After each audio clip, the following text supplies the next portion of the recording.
The story in this episode follows people, not monuments. How small, ordinary decisions about what to plant, what to smelt, and where to move remade large parts of sub-Saharan Africa between roughly 1000 BCE and 1500 CE. Over many generations, languages, crops, and kilns moved together, sometimes slowly, sometimes in bursts, and left a pattern we are still learning to read. Fellow sapiens, dim the lights, take a steady, easy breath, and let the day's sharper noises soften. This is a slow, evidence-first hour together. Small scenes, clear dates when we can give them, and honest notes where scholars disagree. If you like these slow walks through deep time, please like and subscribe. Tell me in the comments when you listen, while cooking, before sleep, on the bus. I put timestamps in the description so you can drift to the part you love. Now, let's begin. You are at dawn in a small riverside village, somewhere on a gentle inland plain. Smoke threads up from 3 low hearths. A woman kneels by a compact storehouse of woven matting and earthen jars. Her hand is steady as she lifts a wrapped tuber, a yam, cupped in bark. It smells faintly of earth and new sprout. Beside her, under a reed mat, lies a broken pot rim. Someone has pushed aside a scrap of iron slag. A tiny bead of glass-like bloom clings to it, dark and pitted by heat. She unwraps the yam and brushes soil into the river that runs behind the village. A child approaches with a basket of plantain leaves. The woman looks toward the path that follows the river. At the far curve, a boat's prow shows a painted stripe. A traveler arrives with a bundle of seed and a small packet of beans. They share a cup of thin porridge. Names are exchanged. A brief exchange of words becomes a map of who knows whom. This scene is quiet and ordinary. Yet the quiet contains the seams of a long story. Seeds that come from islands or distant highlands, a pot style that echoes a village many days' walk away, metal that glows where the furnace was newly tended. Inside such small exchanges lie the engines of large change. Languages shift when neighbors marry, new crops move when cooks prefer them. Iron spreads as someone in an evening shows a neighbor how to make a blade that lasts longer than wood. Questions arrive with the dawn. Where did these seeds come from? Which language family do the village's words belong to? Did the iron come from a local bloomery, or was it traded along rivers and overland trails?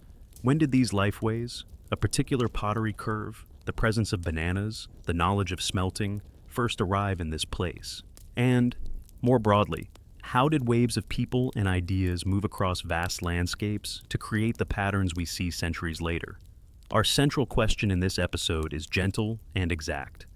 Over the long arc between about 1000 BCE and 1500 CE, how did groups we now categorize under the broad term Bantu spread languages, crops, and technologies across so much of sub-Saharan Africa? And how do we distinguish movement of people from movement of ideas? To answer that, we will travel slowly. We will listen to the grammar of languages and to the grain-size differences in pottery. We will read charcoal from hearth features and the chemical signatures in teeth that tell us where a person grew up. We will separate what early chroniclers and modern myths claim from what independent lines of evidence corroborate.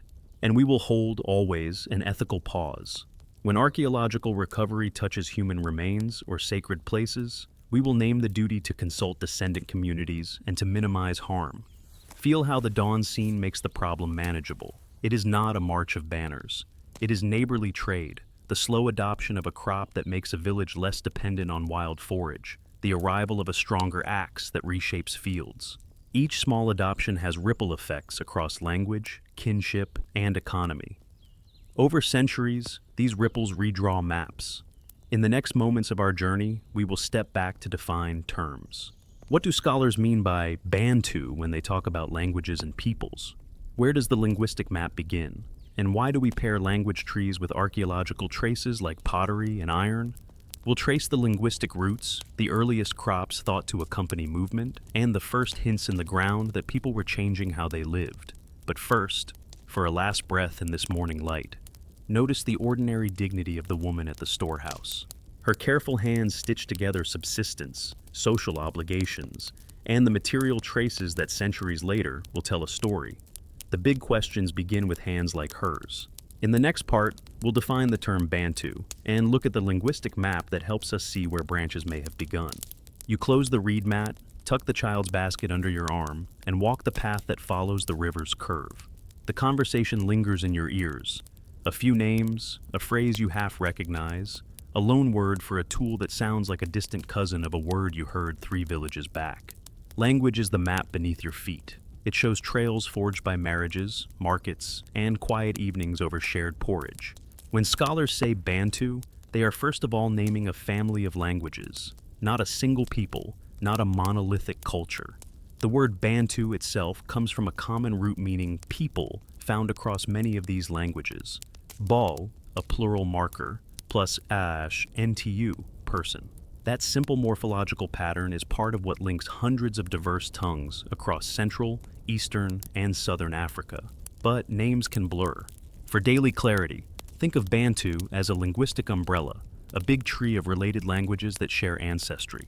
How do linguists read that tree? They use a craft like archaeology of sound. By comparing words across languages, they reconstruct earlier forms, hypothetical words that likely existed in the parent language, which we call Proto-Bantu. For example, if the word for mother in several related languages is very similar, and if sound changes follow regular patterns, scholars can infer what the ancestral word probably sounded like. This is comparative historical linguistics, a patient method, a kind of reverse engineering of speech.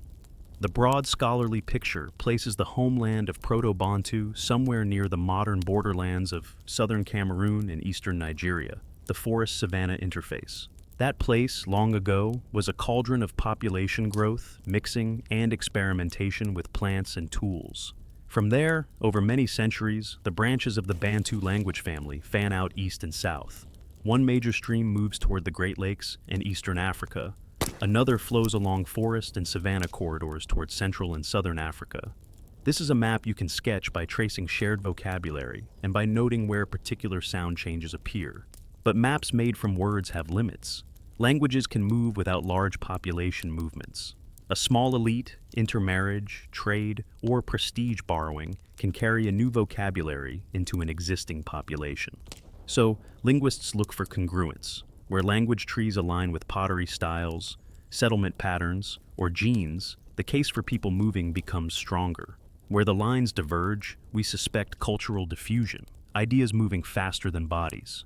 There are a few technical tools that matter for our story. First, the comparative method reconstructs protoforms by finding regular sound correspondences. Second, classification systems attempt to group languages into subfamilies on the basis of shared innovations, features that are unlikely to arise independently. Notably, the well-known Guthrie system organizes Bantu languages into zones labeled with letters and numbers. It is useful for geographical reference, but it is a primarily practical, not strictly genealogical scheme. Modern work seeks to refine genealogies with better phylogenetic techniques, computational models that test how languages might have split over time. From those linguistic trees emerge some features of daily life. Many reconstructed Proto-Bantu words relate to crops, domestic animals, household tools, and kinship terms. That lexical signal suggests that agriculture, household economies, and new social forms were part of the cultural package that spread. Importantly, the presence of agricultural vocabulary does not automatically prove that people carried whole farming systems intact. Sometimes, only a few key cultivars travel first, taking root where ecology permits. This is also where a careful distinction must be made between deep chronology and the time frame we promise to focus on. Linguistic reconstructions push Proto-Bantu roots back several millennia, earlier than 1000 BCE in many reconstructions. Our episode centers on the period between about 1000 BCE and 1500 CE because that span captures the most visible dispersals and cultural transformations. Archaeologists and geneticists can tie to material remains across much of sub-Saharan Africa. Still, the tree's deepest roots matter. They tell us that by the later first millennium BCE, a family of languages already existed that would diversify into the hundreds we recognize later. Language geography also gives us clues about roots. Coastal languages of East Africa cluster differently than those inland. Certain lexical innovations appear only in the eastern branches, suggesting a divergence before or during migration along the lakes and Indian Ocean margins. Western branches show other shared features, consistent with movement through forested and savanna corridors. Linguists therefore speak of eastern and western streams of Bantu expansion, labels that line up with archaeological patterns we will explore in later parts. Important caution: Bantu is not a neutral social label that people in the past used to identify themselves. It is a modern scholarly convenience. People in different regions had their own names, political forms, and identities. Over time, as languages shifted, identities layered and redefined. So, when we say a place became Bantu speaking, we mean that the dominant language or languages of communication changed, not that a single uniform population replaced earlier ones everywhere. A second caution concerns the pace of change. Language divergence can be slow. Some dialect continua persist for generations, with mutual intelligibility across wide distances. In other cases, a sharp social break, a new elite, colonization of a frontier, or a dramatic ecological shock can accelerate linguistic shift. The evidence tied to words alone cannot always tell us which happened. For that, we will later bring in archaeology and genetics. Let us make this concrete with an imagined moment. A family in the forest-savanna boundary learns a new word for yam cultivar from travelers who brought a different tuber. That word spreads because the tuber thrives in a particular microclimate. As neighboring villages adopt the tuber and the word, a small patch of vocabulary becomes a marker of shared practice. Over many such adoptions across a region, dialects converge and then, slowly, split. Over centuries, the lexical record, that patchwork of borrowed and inherited words, becomes the evidence linguists read like a palimpsest. There are debates among scholars about finer points. When exactly the major splits occurred, whether agricultural change or ironworking came first in particular regions, and how much pre-existing populations absorbed newcomers versus being replaced. These debates are not failures. They are signs of a healthy science. Linguistics supplies one thread in a braided rope of evidence. Alone, it hints. Together with pottery typologies, radiocarbon dates, and genetic signals, it helps us rebuild movements. Before we close this part, let us also honor an ethical point. Many communities today speak Bantu languages and carry cultural memories that matter. Linguistic classification should never erase living traditions or justify simplistic narratives that equate language with biological purity. Our aim is to listen, to words, to the ground, and to people, and to use language science to illuminate a shared human past. In the next part, we follow the plants and seeds that often ride language with them, the first farmers, the yam cultivars, and banana suckers, and how shifts in diet shaped settlement patterns and daily rhythms. Dim the lights for a moment and imagine a field at first light. The earth is still cool beneath your feet. A woman kneels in a shallow furrow, her fingers worrying a slender shoot from a clump of soil. Nearby, a man lifts a polished wooden hoe and taps its edge against a low, flat stone. The air smells of damp earth and smoke from a distant hearth where cassava, or perhaps earlier, a stew of wild grains, simmers.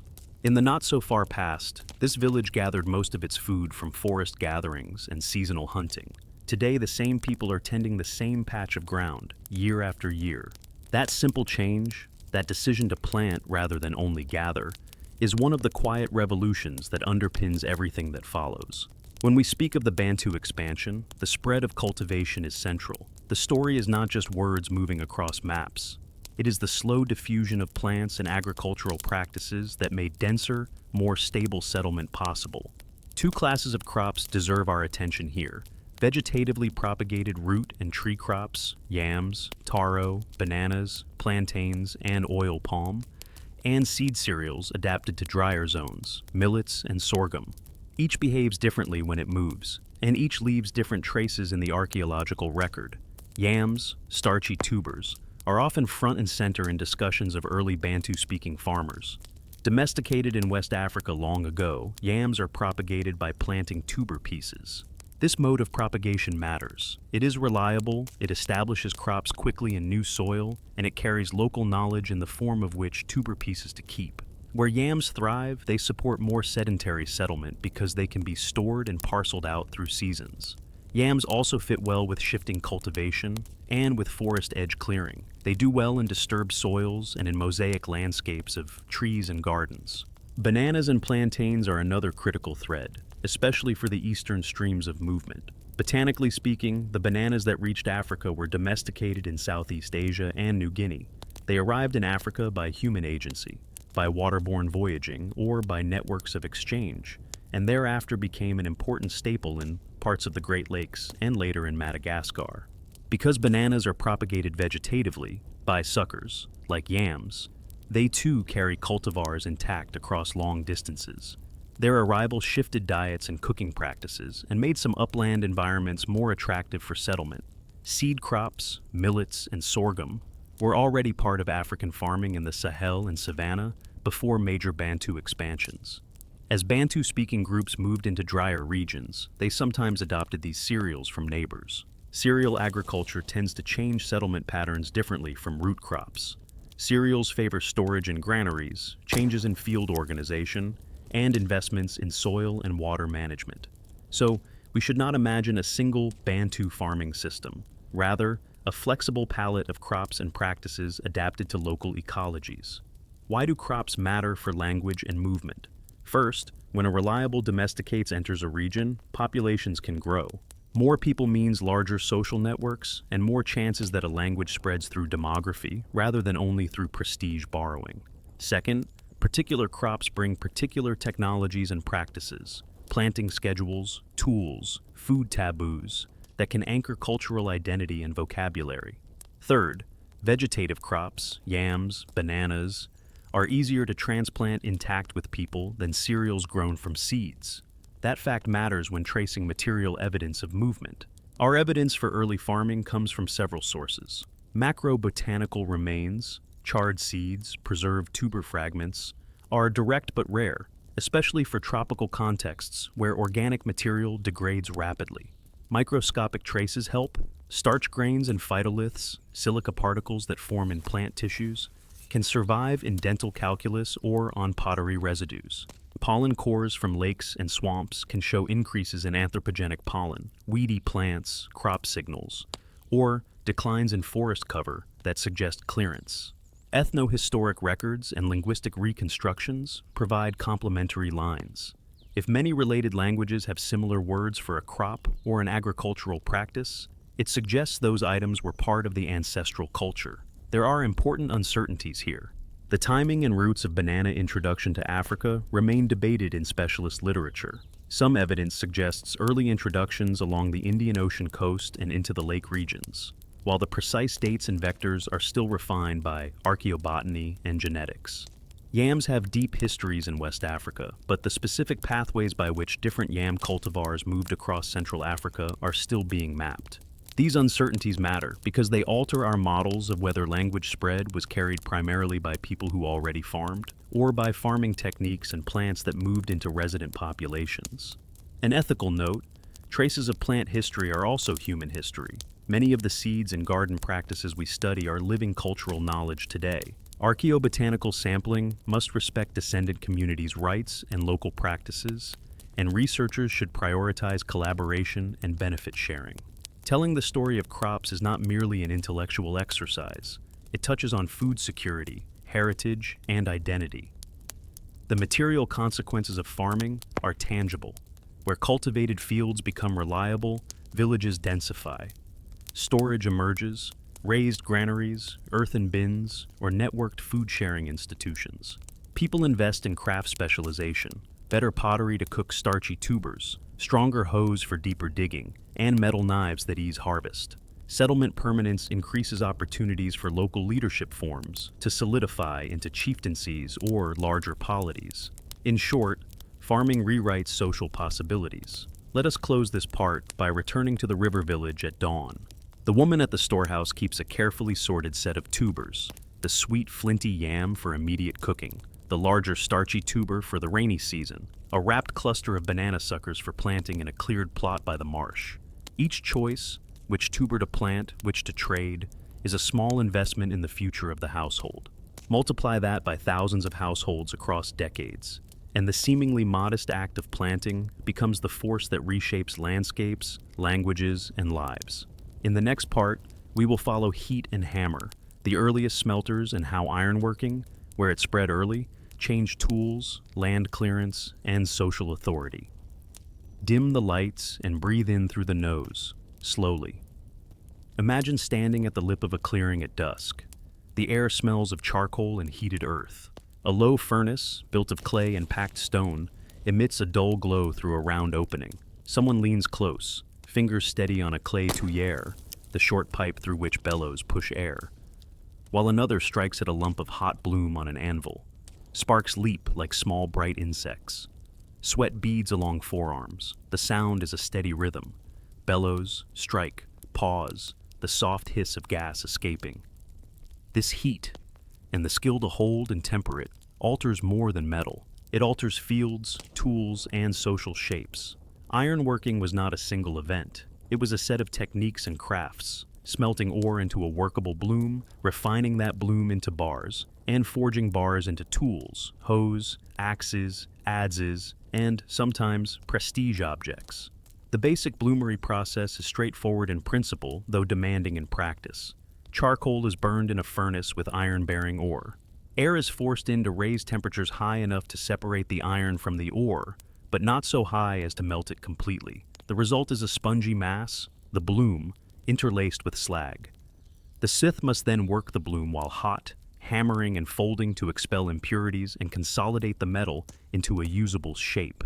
Archaeologically, metallurgical signatures are often easier to find than organic remains in tropical contexts. Slag, the glassy waste from smelting, is durable. Furnace fragments, tuyere fragments, hammer scale, tiny flakes of iron produced during forging, and the distribution of broken tools all survive in soils and can point to workshop areas. Charcoal found in association can be radiocarbon dated, giving a timeline for activity. Patterns of slag concentration, furnace size, and tool types together tell us something about scale. A single household furnace looks different from a specialized workshop supplying a wider area. One of the great debates among scholars has been about origins and tempo. Did ironworking diffuse into sub-Saharan Africa from Mediterranean or Nile sources, or did communities in different parts of the continent invent smelting independently? The answer is nuanced. Some regions show very early evidence of ironworking, but the earliest secure dates and the pathways vary across space. Today, many scholars favor a model of multiple centers and complex regional developments rather than a single point of origin with simple diffusion. In practice, technological knowledge moves through neighbors, craftspeople, and exchange networks. Sometimes that involves people moving, sometimes just the ideas and implements. Why does iron matter for the story of languages and lifeways? In practical terms, iron tools can increase agricultural productivity and ease landscape transformation. A forged iron hoe digs deeper and lasts longer than a wooden one. Iron axes make forest clearance more efficient. Those capacities can catalyze expansion into new ecological zones, supporting denser settlement and allowing communities to shape the environment more intensively.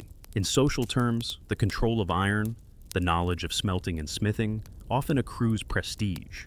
Smiths can be itinerant specialists or embedded artisans. In many societies, they occupy ambiguous roles, sometimes respected for their skill and sometimes associated with taboo or ritual power.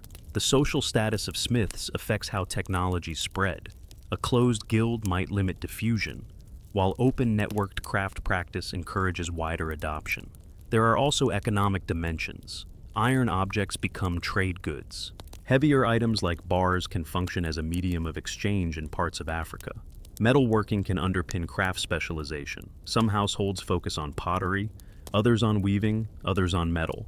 Markets and exchange tie these specializations together into broader regional economies. As iron tools enable more food production, surpluses can support non-farm specialists, who in turn produce objects that travel further afield. Over centuries, this layering of specialized production, trade routes, and increased carrying capacities reshapes settlement hierarchies. Villages become towns, and towns can become centers of regional authority. Technological change also leaves material fingerprints we can read with care. A shift from simple domestic production to larger furnaces, or the presence of standardized iron bars, suggests scaling. Changes in slag composition can indicate different ores were used, or that furnaces operated at different temperatures. Microscopic and chemical analyses of slag and metal can reveal whether smiths deliberately carburized iron, adding carbon to produce harder steel, or whether they were producing more malleable iron suited to hand tools. Such laboratory work helps us trace technological choices and their evolution. But again, there are important cautions. The presence of iron in a place does not automatically mean a population replacement. Sometimes iron spreads as a prestige good before a community adopts the full suite of new practices that go with it. There are also ecological limits. Not all regions have abundant accessible iron ore, and charcoal requirements for smelting can be substantial, requiring careful woodland management. Overexploitation of wood for charcoal is a concern archaeologists watch for. In some regions, shifts in fuel sources or relocation of workshops reflect sustainability constraints. Culture intersects with metallurgy in complex ways. In many oral traditions, blacksmiths are custodians of ritual knowledge. In others, metal is woven into funerary practice, ornamentation, or oath-taking. This means archaeological finds sometimes have ritual contexts that require careful, respectful interpretation. When excavating metallurgical sites, researchers should consult local communities because workshops, forges, or even scattered slag can occupy landscapes with living cultural meaning. Returning to the clearing at dusk, consider the social choreography around that furnace. A youth tends the bellows, learning the timing of breaths. An elder helps extract and test the bloom, teaching by demonstration how the hammer must strike to coax impurities out. Nearby, someone shapes a new hoe head, and a farmer watches closely, mentally measuring how this new tool will change the week's work. The smoke and the strike are more than industry. They are instruction, exchange, and the slow building of competence across generations. Finally, a methodological note on dating metallurgical activity. Charcoal from furnaces can be radiocarbon dated. Slag contexts can be stratigraphically linked with dated occupation layers, and sometimes associated organic remains, hearths, post holes, yield chronological anchors. But the record is patchy. Charcoal can be old wood reused. Radiocarbon samples can come from residual deposits, and site formation processes can mix layers. Careful excavation, multiple samples, and cross-checking with other lines of evidence help build confidence. In the next part, we will follow waterways and trails, rivers and lakes as engines of movement, the corridors that ferried people, ideas, pottery, and iron across landscapes. Dim the lights again, and imagine the village path broadening into a riverbank. The water moves slow and sure. Canoes press the surface like husks. The hulls throw a pale wake that bends reeds. A loaded boat glides between stands of papyrus and mangled root edges where children fish with woven baskets. Voices call across the water, names, bargains, a shout to steady a prow, and goods change hands without the clatter of a market square. A pot here, a bar of iron there, a wrapped bundle of dried fish or plantain. Water carries weight and conversation alike. Rivers, lakes, and coastal margins are not merely physical features. They are social technologies. They concentrate movement. Where paths can be slow and seasonal, waterways offer speed and economy. A dugout canoe can carry heavier loads across long distances with less energy than portage overland across dense forest. For the communities we follow in this story, waterways, from the winding tributaries of the Congo to the lake shores of the East African Rift, the Great Zambezi courses, and a network of coastal inlets, acted as highways that guided choices, connections, and the spread of ideas. Think of a river as a string that ties villages together. Traders, intermarrying kin groups, itinerant smiths, and ritual specialists travel along that string. Words, especially trade vocabulary, follow. So, do crops and pottery styles. If a particular canoe association controls a stretch of water, their influence can shape what moves where. Where multiple rivers meet, confluences, lacustrine deltas, estuaries, hubs emerge, places where exchange is intense and cultural mixing is common. These nodal points often become centers from which innovations radiate. The practicalities matter. Canoes are relatively easy to build from large trees. Dugout boats require timber and skill, but little else. They are durable, repairable, and well suited to shallow rivers and lakes. Where coastlines and islands enter the picture, saltwater navigation adds another layer. Coastal voyaging along the Indian Ocean, even in earlier centuries, connected the East African littoral with island chains and distant trading partners. That maritime dimension, while less central to interior forest routes, played an important role in the eastern stream of dispersal, and in later centuries in the movement of goods, peoples, and ideas into Madagascar and beyond. Paths on land are equally important, but different in character. Savanna and open woodland permit wheeled or pack-based movement more easily than dense forest. In forested zones, footpaths and animal tracks follow ridges, clearings, and seasonal game patterns. These terrestrial routes are sensitive to ecological thresholds. Wet seasons can turn a passable track into an impassable mire. Dry seasons open new corridors. Seasonal mobility, transhumance of herders, periodic market cycles, and seasonal fishing creates a rhythm to movement that can accelerate diffusion at particular times of year. Material traces of waterways and routes show up archaeologically in several ways.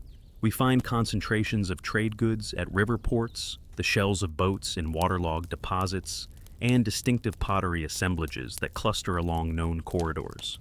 Lakeshore middens preserve organic remains better than upland sites because sediment can bury and protect plant fibers, wood, and food residues. Where people deposited goods deliberately at crossing points, offerings, caches, or buried hoards, those deposits can be durable signals of exchange. Oral histories often preserve memory of favored crossing points, landing stages, and the names of itinerant traders. These narratives, when carefully correlated with the material record, become powerful windows into historical movement. Social institutions tied to movement shape dispersal. Networks of kinship create predictable routes of marriage and migration. Marriage ties often accompany the diffusion of language features and domestic practices. Lineages engaged in trade, salt caravans, fishers, canoe builders, maintain roots and reputations over generations. Political authorities that regulate river tolls or marshaling rights influence the economics of movement. At times, states or chiefdoms invest in portage paths, storehouses, and safe harbors. And these infrastructural choices bias where people travel and where new practices take root. Rivers also create ecological gradients that affect what crops and technologies are appropriate. Floodplains favor certain cultivation styles. Lakeshores support fishing and papyrus economies. Riverine gallery forests create a mosaic where both forest crops, like yams and oil palm, and savanna-adapted cereals can flourish in different microenvironments. Such mosaics make certain corridors particularly attractive to farming communities that rely on a mixed palette of resources. That ecological attractiveness likely directed some streams of movement more than arbitrary choice. There are social costs and risks to these corridors too. Water routes concentrate contact, and therefore the potential for conflict. Control of a water choke point can be a source of wealth and power, but also a flashpoint for violence. Disease agents too, waterborne or vector-borne, can travel with people and goods. The archaeological record sometimes documents burned landing sites, abandoned ports, or layers of fortification near river mouths that speak to contested control. Linguistically, waterways leave a fingerprint. Loanwords for canoe parts, fishing gear, and riverine rituals appear across broad areas where water-based exchange was intense. If a particular term for a dugout prow or a paddle recurs in languages along a corridor, linguists can infer contact and borrowing. Combined with pottery typologies and genetic indications of mobility, such linguistic markers strengthen inferences that people, not only objects, were moving. For our story, this helps explain why eastern and western Bantu streams take different trajectories.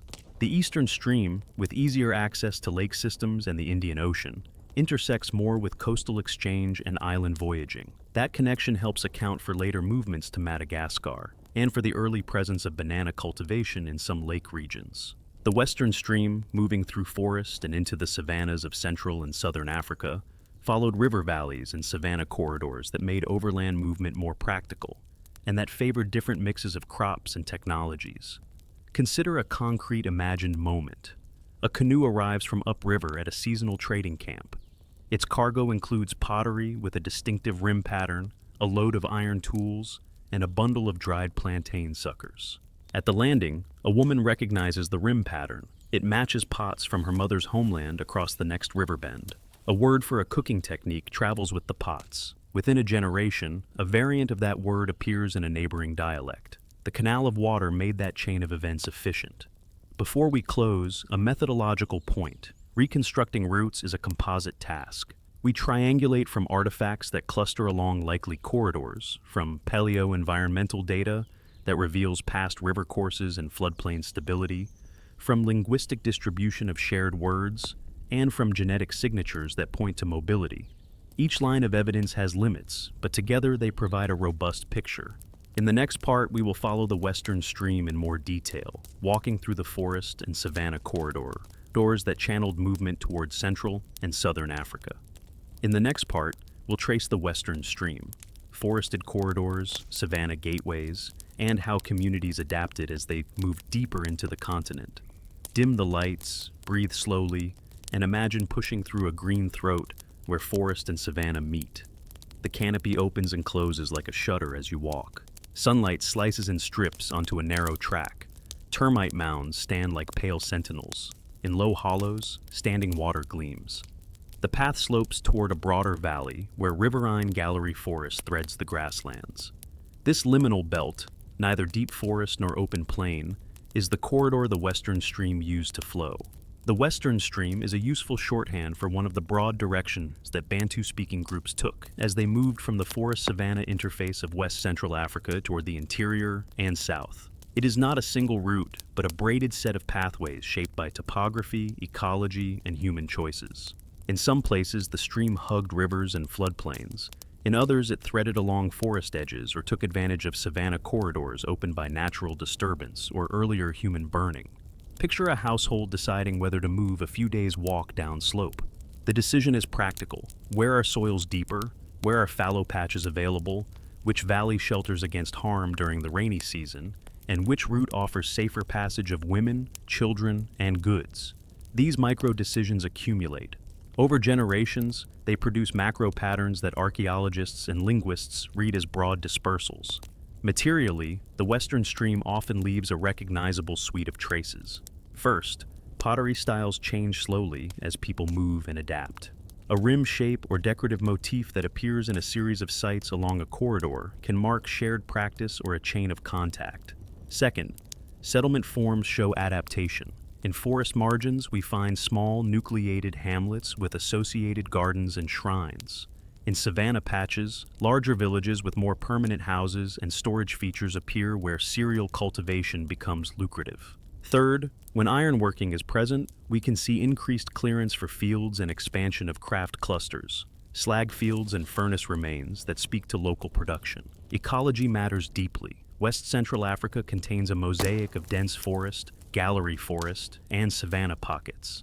Many cultivars associated with early Bantu-speaking farmers, yams, oil palm, certain tree fruits, do well in these mosaic landscapes. A group moving along the Western Stream could, therefore, maintain familiar foodways while gradually incorporating new local resources. This flexibility likely made long-distance movement more sustainable. Rather than needing a single ecological niche to replicate, people could patch together livelihoods from a mosaic of micro-environments. Two broad mechanisms explain how lifeways spread in this stream. Both are supported by different lines of evidence, and both probably operated together. The first is demic expansion. People move, reproduce, and settle new lands, carrying their languages, crops, and technologies with them. The second is cultural diffusion. Ideas, plant varieties, and tools spread between neighboring groups without wholesale population replacement. The consensus among many scholars is that both processes occurred, their relative importance varying by place and time. In denser forest zones with low carrying capacity, small-scale cultural transmission may have dominated. In more favorable corridors with abundant resources, demographic growth could drive movement and language spread. Archaeology gives us temporal markers.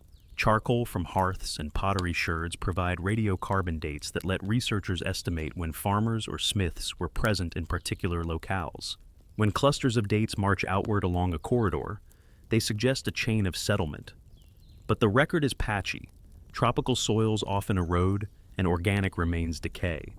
That is why archaeologists combine typology, patterns in ceramics and metal objects, paleo-environmental cores showing forest clearance or cereal pollen, and increasingly, biomolecular traces like starch grains and phytoliths recovered from residues, be it residues or dental calculus. Each line is imperfect. Together they triangulate a plausible route. Genetics adds both clarity and caution. Genome-wide studies of modern and ancient individuals can reveal signatures of admixture and directional gene flow. In some Western regions, genetic patterns show substantial continuity with earlier hunter-gatherer groups alongside incoming farmer ancestry. This indicates mixing rather than simple replacement. That pattern fits a model where incoming agriculturalists intermarried with resident groups, creating layered communities with shared languages and mixed ancestries. But we must be precise. Genetics does not map neatly onto language identity. A community can shift to a new language while retaining much of its earlier ancestry. Conversely, a migrating population can spread its genes widely, yet adopt local tongues over time. Both outcomes are possible, and both appear in different places. Social organization shaped how the Western stream unfolded. Kinship networks, marriage alliances, and ritual affiliations provide predictable channels for assimilation or resistance. In many cases, small mobile lineages moved first, traders, smiths, or kin groups, establishing footholds that later attracted family groups. Where chiefs consolidated control over trade or land, they sometimes institutionalized new settlement patterns, creating larger villages and networks of subordinate hamlets.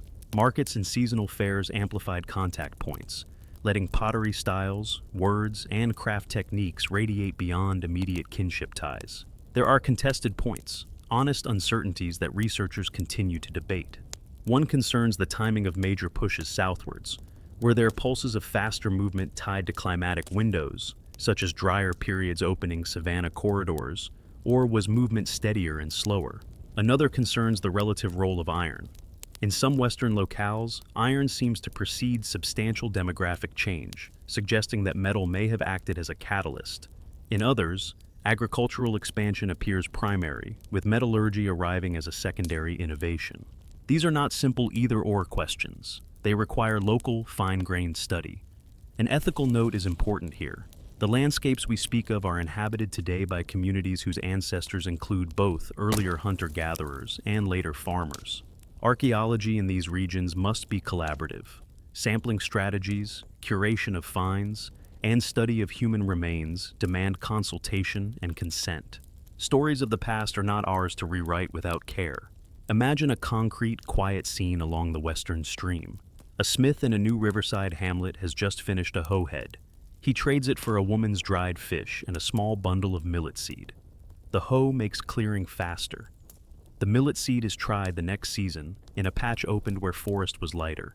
A neighbor adopts the cereal and a loanword for the planting technique.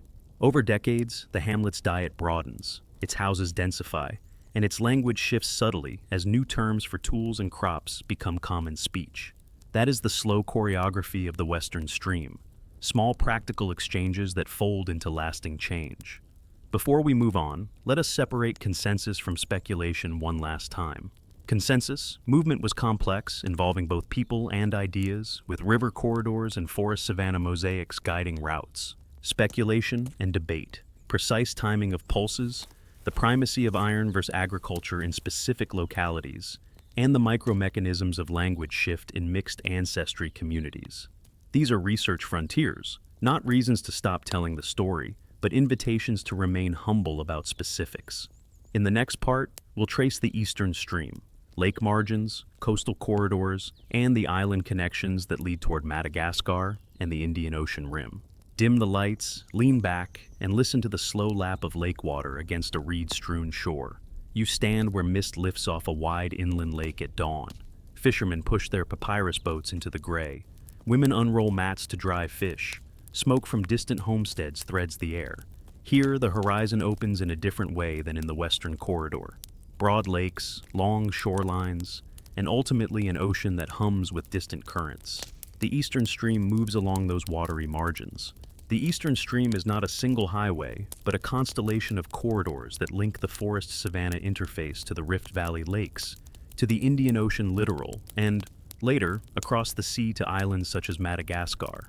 Compared with the western spread, the eastern route often intersects larger water bodies and coastal exchange networks, which shapes what moves: cultivars like bananas and plantains, certain pottery forms, and maritime technologies, and how peoples mix. Imagine a lakeshore encampment, where a traveling smith from inland sits beside a trader who has just arrived from the coast. The trader brings a bundle of plantain suckers and a small cache of beads. The plantain sucker is prized. It will make a shaded plot where women can cultivate a steady carbohydrate close to the village. Plantains and bananas are particularly consequential here. Because they are vegetatively propagated, transported as whole suckers or rhizomes, they can move intact with small groups or traders and establish quickly in new environments that suit them. Their arrival changes diets and creates new agricultural niches, especially in the wetter highlands and lake basins of eastern Africa. This is where maritime and island connections matter. The Indian Ocean littoral had long been a corridor of exchange. Glass beads, coastal trade goods, and ideas moved along currents and monsoon rhythms. Island voyaging, seasonal coastal trade, and the movement of seafarers helped transmit cultivars and technologies. Crucially for our story, Madagascar enters as a major and sometimes surprising node. The settlement of Madagascar involves people speaking Austronesian languages from island Southeast Asia and Bantu-speaking groups from East Africa. Their encounter created the Malagasy language and a mixed cultural and genetic heritage. How exactly those initial contacts unfolded, single voyages or repeated exchanges, early or later settlements, remains an active field of research, and we will return to those methods and dates in a later Methods and Evidence part. The lakes themselves are fertile hubs. The Great Lakes region, Victoria, Tanganyika, and others, offers varied microclimates, upland terraces, swampy shores, fertile alluvium. These environments favor banana cultivation, fishing economies, and denser settlement. Archaeologists find lakeshore sites with abundant botanical remains preserved in waterlogged sediments, giving us better windows into diet and plant use than many forest interiors. Here, the eastern stream often shows early evidence of combined yam-banana cultivation systems alongside ironworking. Those combinations encourage more permanent villages and the growth of larger polities over time. Language patterns reflect these dynamics. Eastern Bantu languages show lexical items related to canoeing, fishing, and certain coastal crops that distinguish them from many Western branches. Loanwords for particular plants and maritime technologies reveal contact with coastal peoples and, in the later first millennium CE and beyond, with island voyagers and oceanic traders. We can see linguistic layering, inherited Proto-Bantu roots alongside borrowed terms for introduced plants or seafaring items. Such linguistic palimpsests tell of contact zones where vocabulary, and sometimes people, blended. Socially, the Eastern Corridor often produced different political and economic forms. Lakeshore and coastal sites can support more specialized craft and trade. Fishing economies generate surplus protein. Coastal exchange fosters craft specialization in beadwork, iron tools, and distinctive pottery traded across networks. Certain places become regional hubs where diverse groups, pastoralists, farmers, fishers, and merchants, negotiate access and identity. Those negotiations can accelerate language shift, as multi-ethnic marketplaces favor lingua francas and trade registers that later harden into local dialects. The maritime dimension also complicates simple demic models. A small group of seafarers can have outsized cultural impact by introducing new crops, technologies, or kinship ties without necessarily delivering a large gene flow.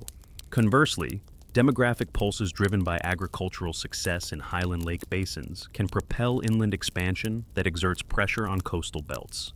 The interplay of maritime and terrestrial processes creates richly variegated outcomes. There are specific curiosities and uncertainties we must be candid about. The precise timing and vectors of banana introduction into Eastern Africa are debated among specialists. Some evidence points to early introductions tied to maritime exchange. Other data suggest multiple introductions at different times and places. The settlement history of Madagascar likewise involves lively debate over timing, the number of voyages, and the composition of initial settlers. These are areas where archaeobotany, linguistics, and genetic studies converge, sometimes in agreement, sometimes in tension, and where new methods continue to refine our picture. An ethical note here is crucial. Coastal and island peoples have long memories and living traditions tied to reedcraft, canoe building, and the management of marine resources. Archaeological and genetic work in coastal regions must honor local knowledge and rights, ensuring that research serves and consults descendant communities and does not extract heritage as mere data. Let us imagine a specific lakeshore morning to close this part. A woman reties a banana sucker into a clump of moist soil. A man runs his fingers along a canoe's gunnel, smoothing a new repair. Children toss beads between them, trading stories of visiting traders. A word for a particular banana variety spreads, alongside a cooking technique that makes porridge sweeter and easier to store. Over generations, these small daily practices crystallize into durable lifeways. New plantings, new vocabulary, denser settlements that look nothing like the original forest edge hamlet from which these peoples once set out.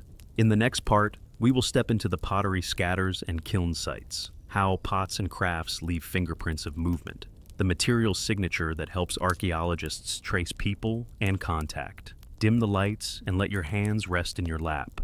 Imagine a scatter of broken pots glinting in the sun like a crop of small brown moons. Shards lie near a hearth, edges softened by weather. A rim with a deliberate combed pattern sits half buried in the garden loam. A base with soot-blackened interior leans against a post hole where a house once stood.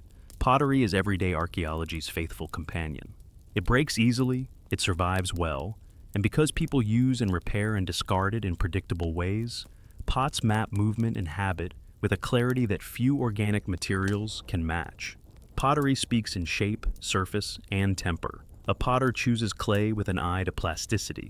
They add sand, crushed shell, or ground rock, temper, to stop the vessel from cracking when fired. They fashion rims and bodies with distinct gestures, coil joining, paddle and anvil smoothing, or wheel-thrown strokes. They decorate with combing, stamping, or incising. Those choices are learned in apprenticeship and shared within communities.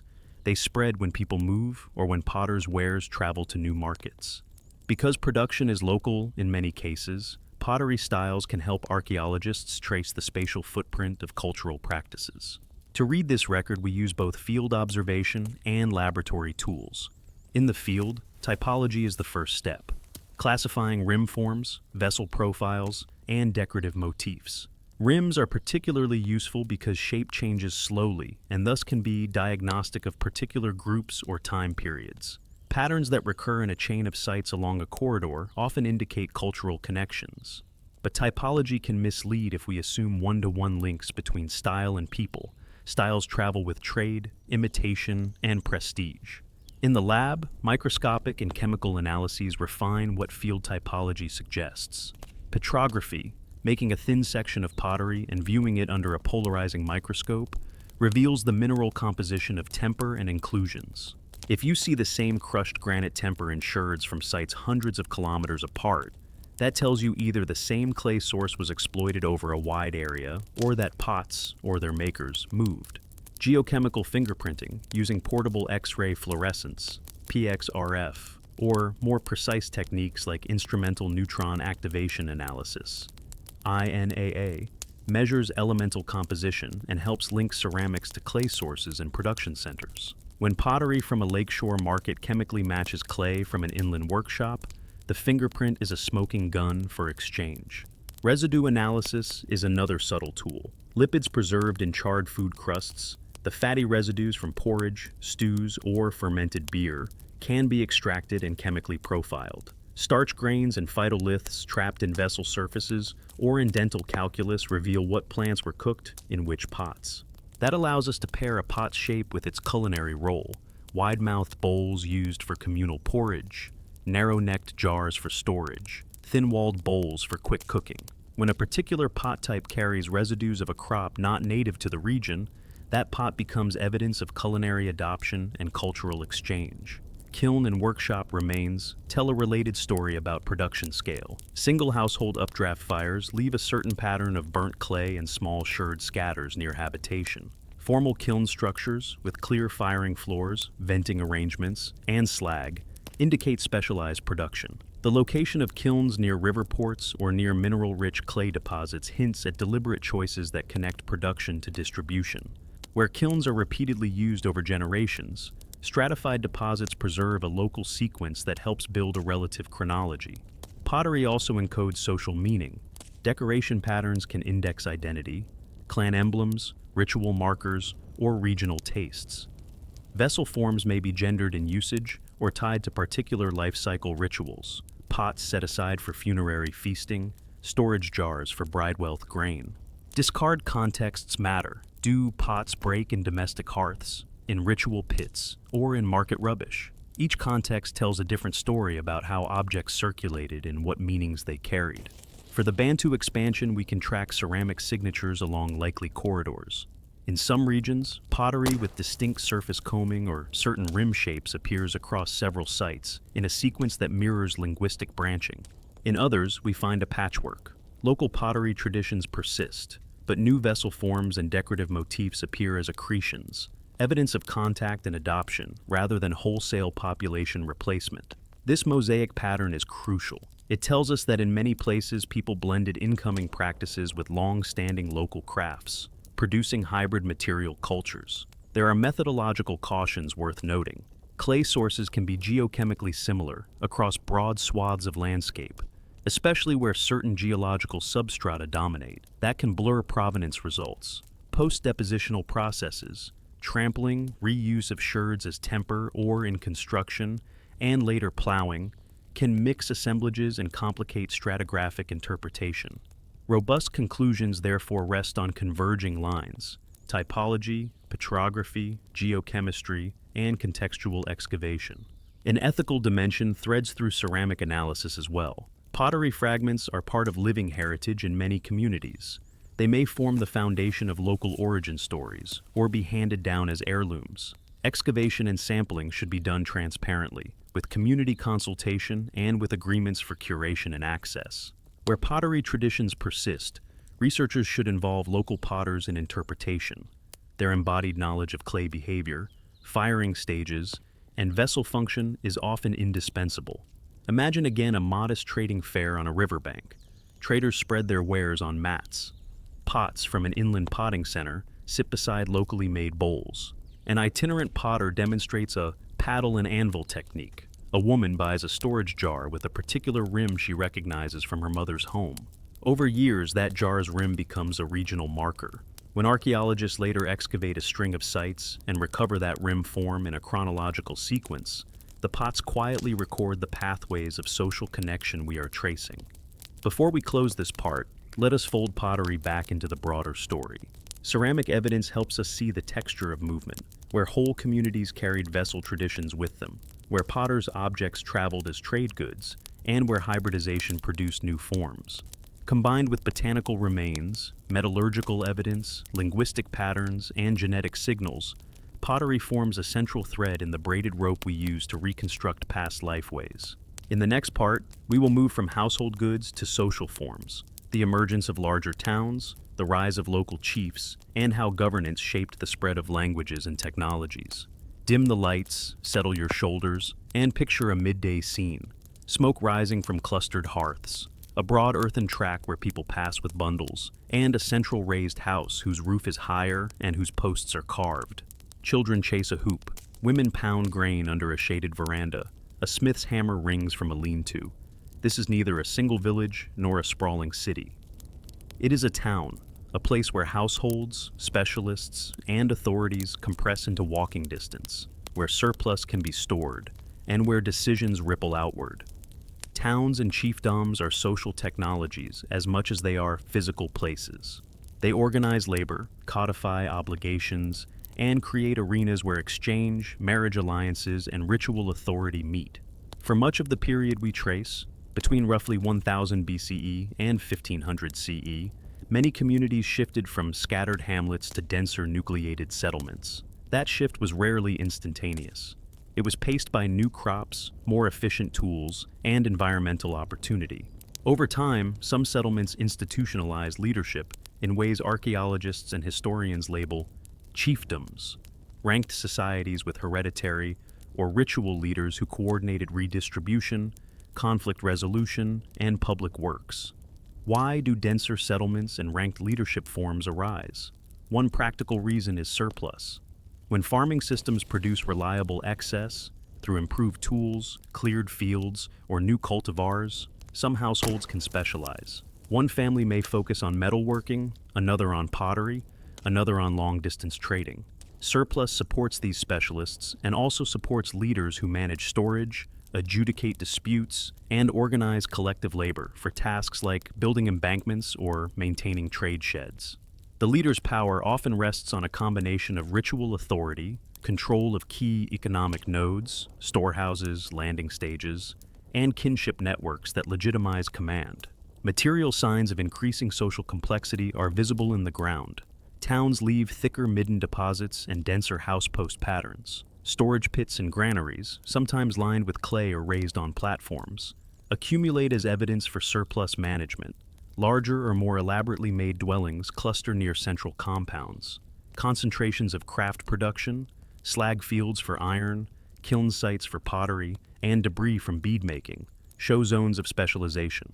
Fortified enclosures, ditches, or palisades can indicate organized defense or public display.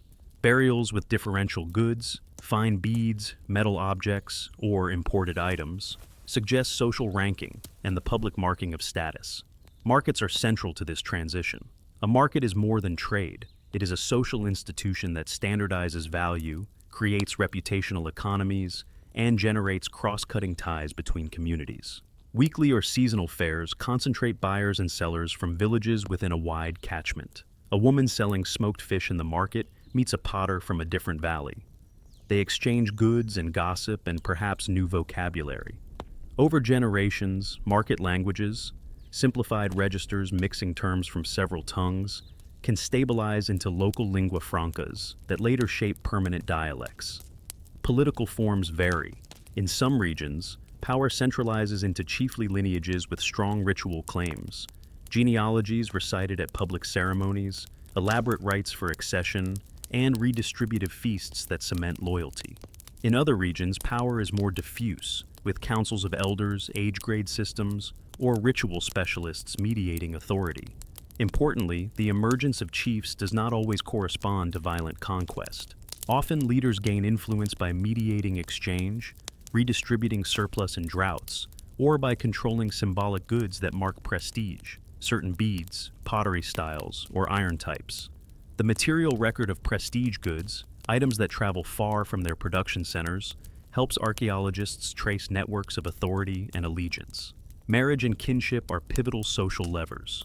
Bride wealth, exchange of goods like cloth, metal, or livestock to formalize marriage ties, forges intercommunity obligations and opens channels for language and practice transmission. A daughter's marriage can create a new trading tie. A son's initiation into a smithing lineage can transfer technology. Over time, these micro-level circuits knit sprawling regions into webs of kinship that shape political coalitions and economic landscapes. Towns also shape long-distance exchange. As centers of aggregation, they attract itinerant traders who carry exotic goods, copper from faraway mines, imported beads, salt from coastal or desert sources, and occasionally glass or metal objects from maritime contacts. The presence of non-local items in high-status burials or in central compounds signals participation in wider networks. These goods are not mere luxuries, they are political capital. A chief who can display foreign beads or copper can signal access to broader webs of power and thereby legitimize local authority. But complexity brings friction. Denser settlements and specialized production create inequality and competing claims on resources. Conflicts may erupt over land, river access, or control of trade routes. Archaeological signatures of such conflicts appear as burned house layers, abrupt abandonment, or the construction of defensive ditches. Yet cooperation is equally visible. Shared granaries, community enclosures, and monumental earthworks reflect coordinated labor and collective planning. A careful reading of the record must separate correlation from causation. Did chiefs arise because surpluses permitted them, or did leaders create surpluses by organizing labor and redirecting production? The answer is often both.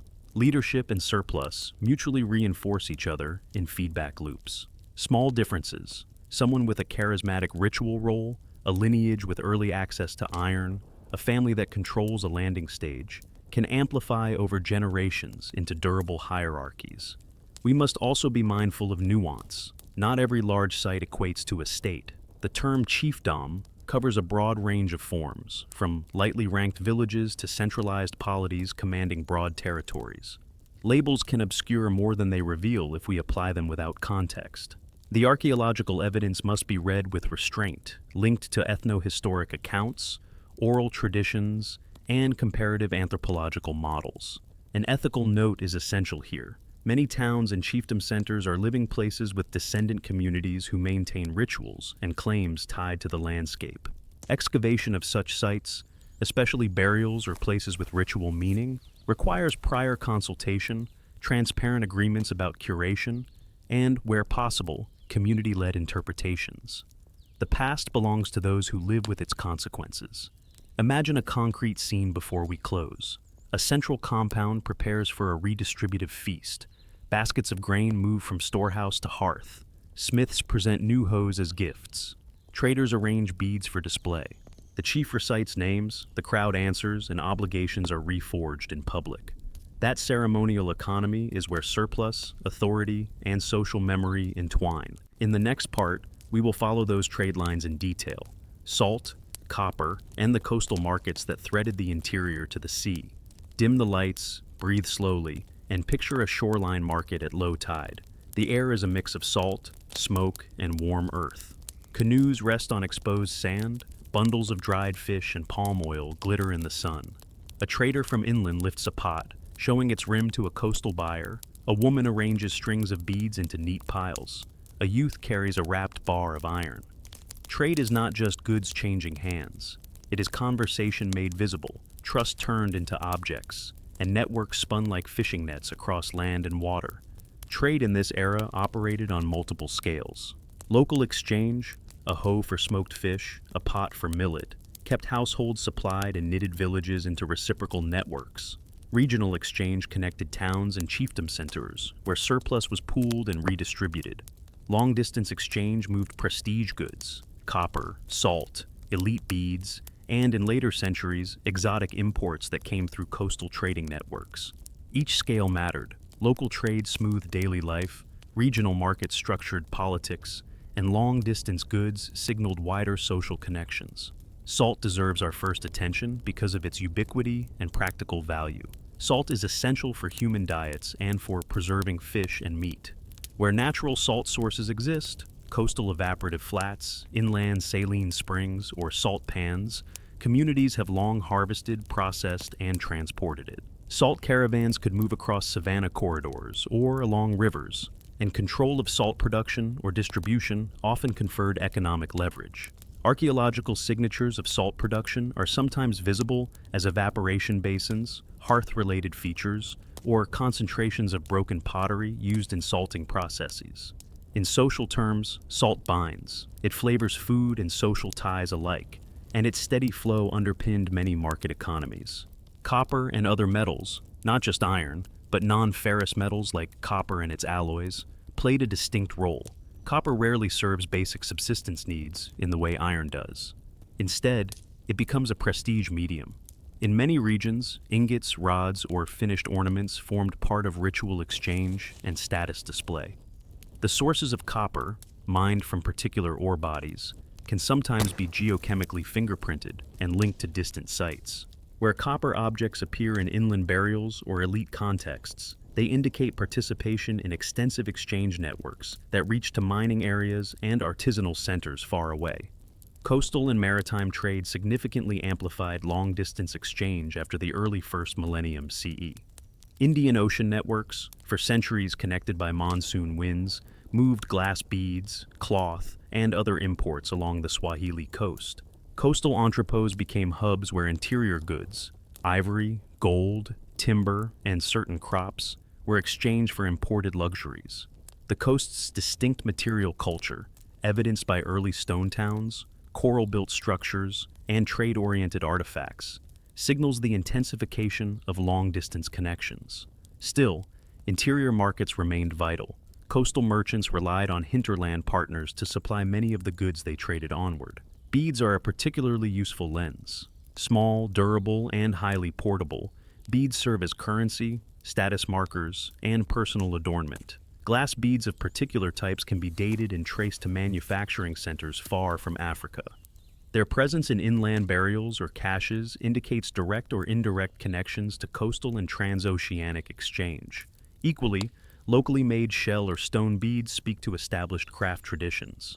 The patterned distribution of bead types helps archaeologists map trade routes and the social value assigned to different materials. Markets themselves show institutional patterns that shape exchange. Weekly gatherings, seasonal fairs, and ritual festivals concentrate people from multiple communities, enabling matchmaking, debt settlement, and the transfer of mobile goods. At fairs, people exchange not only material objects, but news, songs, and techniques. Markets are therefore crucibles of cultural transmission. New words spread alongside new pots and new tools. They also create reputational economies in which certain traders develop trusted networks and preferred routes, reducing transaction costs and encouraging longer-distance commerce. Trade intersects with political power.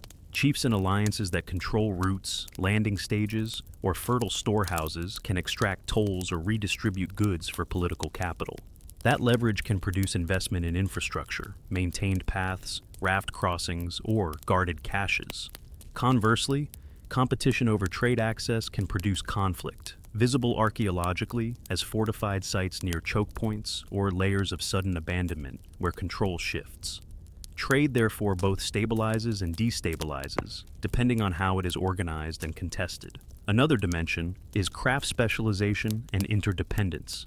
As trade grows, households specialize. Smiths, potters, weavers, and bead makers base themselves in towns where their wares find buyers. Specialization raises the quality and diversity of goods and encourages networks linking producers to consumers at multiple distances. The rise of specialized producers is a material marker of economic integration and is visible in concentrated workshop debris, standardized products, and distribution patterns. We must also consider the social uses of traded items. A copper bracelet is more than metal. It is a statement in a burial or a token of allegiance when exchanged as bride wealth. Salt is not merely a condiment. In times of scarcity, it is a political lever. Fine beads can cement interregional ties. The meanings ascribed to traded goods affect how they move, how value is assigned, and how new items are integrated into local cosmologies. There are important methodological sources for tracing trade. Chemical sourcing, like isotopic and elemental analysis, links artifacts to geological sources. Distribution mapping of artifact types shows concentrations along likely routes. Written accounts, where available in later centuries from coastal travelers, Arab geographers, or early European visitors, provide historical context for intensifying exchange. And genetic studies of plant varieties, such as tracking the spread of certain banana cultivars, can reveal biological signatures of trade in living things. We should briefly acknowledge uncertainties. The scale and intensity of trade varied across centuries and regions. In some periods, coastal exchange dominated. In others, interior markets were more consequential for everyday life. Taphonomic biases, what survives in the ground, skew our view. Organic goods and perishable textiles are underrepresented, making the archaeological picture partial. Moreover, the social meanings of traded goods can be hard to reconstruct. Ethnographic analogy helps, but must be applied cautiously. An ethical note is necessary. Trade networks connect living communities and their heritage. Researchers tracing trade routes must engage with descendant communities about material repatriation, curation, and the storytelling of exchange histories. Goods recovered from burials or ritual deposits carry living significance and should be treated with respect and consultation. Imagine finally a quiet closing scene. Twilight at a market. A trader folds the last cloth, tucks a string of beads into his satchel, and dips his hands into a communal bowl of salted fish. A child counts coins of shell and pebbles at play. The market disperses, leaving paths of movement traced in footprints. Those paths, trodden day after day, are the arteries through which lifeways and languages flowed across centuries. In the next part, we will examine language families in more technical detail, dialect divergence, lexical innovations, and the phylogenies that inform our reconstructions. Dim the lights, breathe in slowly, and let words come softly into your awareness. Imagine listening to a string of voices along a river. Similar syllables recur like pebbles in a stream. Some words are clearly kin. Others feel like travelers who have taken different roads. Language is both map and memory. It records the pathways people took and the contacts they kept. In this part, we sit with those voices and the scientific tools we use to read them. First, a quick map in your mind. The languages commonly grouped as Bantu form a large branch within the larger Niger-Congo family. Within that Bantu branch, you find dozens and eventually hundreds of individual languages and dialects. Linguists organize them into subgroups by shared innovations, changes in sound, grammar, or vocabulary that are unlikely to arise independently. Those shared innovations function like breadcrumbs along split branches of a family tree. How do scholars infer these trees? The classical comparative method is the steady, careful work of finding regular sound correspondences and reconstructing ancestral words. If many daughter languages share a set of predictable sound shifts and altered word forms, we infer they descend from a common intermediate ancestor. For example, a set of languages might all turn a Proto-Bantu up to an F sound. That shared change helps define a subgroup. In the later 20th and early 21st centuries, computational phylogenetic methods joined the comparative toolbox. These methods borrow ideas from evolutionary biology to model how languages might split and diversify over time. Using lexical datasets, lists of basic vocabulary items across many languages, researchers can estimate branching orders and relative divergence times with statistical models. Such models can be Bayesian, exploring alternate histories, and giving probabilities rather than single certainties. They are powerful, but their outputs must be interpreted carefully because models rely on input choices, which words are compared, how cognacy is scored, and what assumptions about rates of change are built in. One persistent methodological flashpoint is glottochronology or lexicostatistics, the attempt to date splits by measuring percentages of shared basic vocabulary. Early versions treated language change like a steady clock, but languages do not always change at even rates. Borrowing, sudden contact, dramatic social shifts, or conservative cultural practices can speed or slow apparent change. Modern approaches use improved statistical frameworks and cross-calibration with archaeological dates, but glottochronology in its old form is viewed skeptically by many linguists. In short, language trees give structure. Absolute dates usually need archaeological or genetic calibration. The kinds of lexical items that are most informative matter: basic vocabulary, kin terms, body parts, fundamental verbs, numerals, tends to resist borrowing, and is therefore useful for reconstructing deep relationships.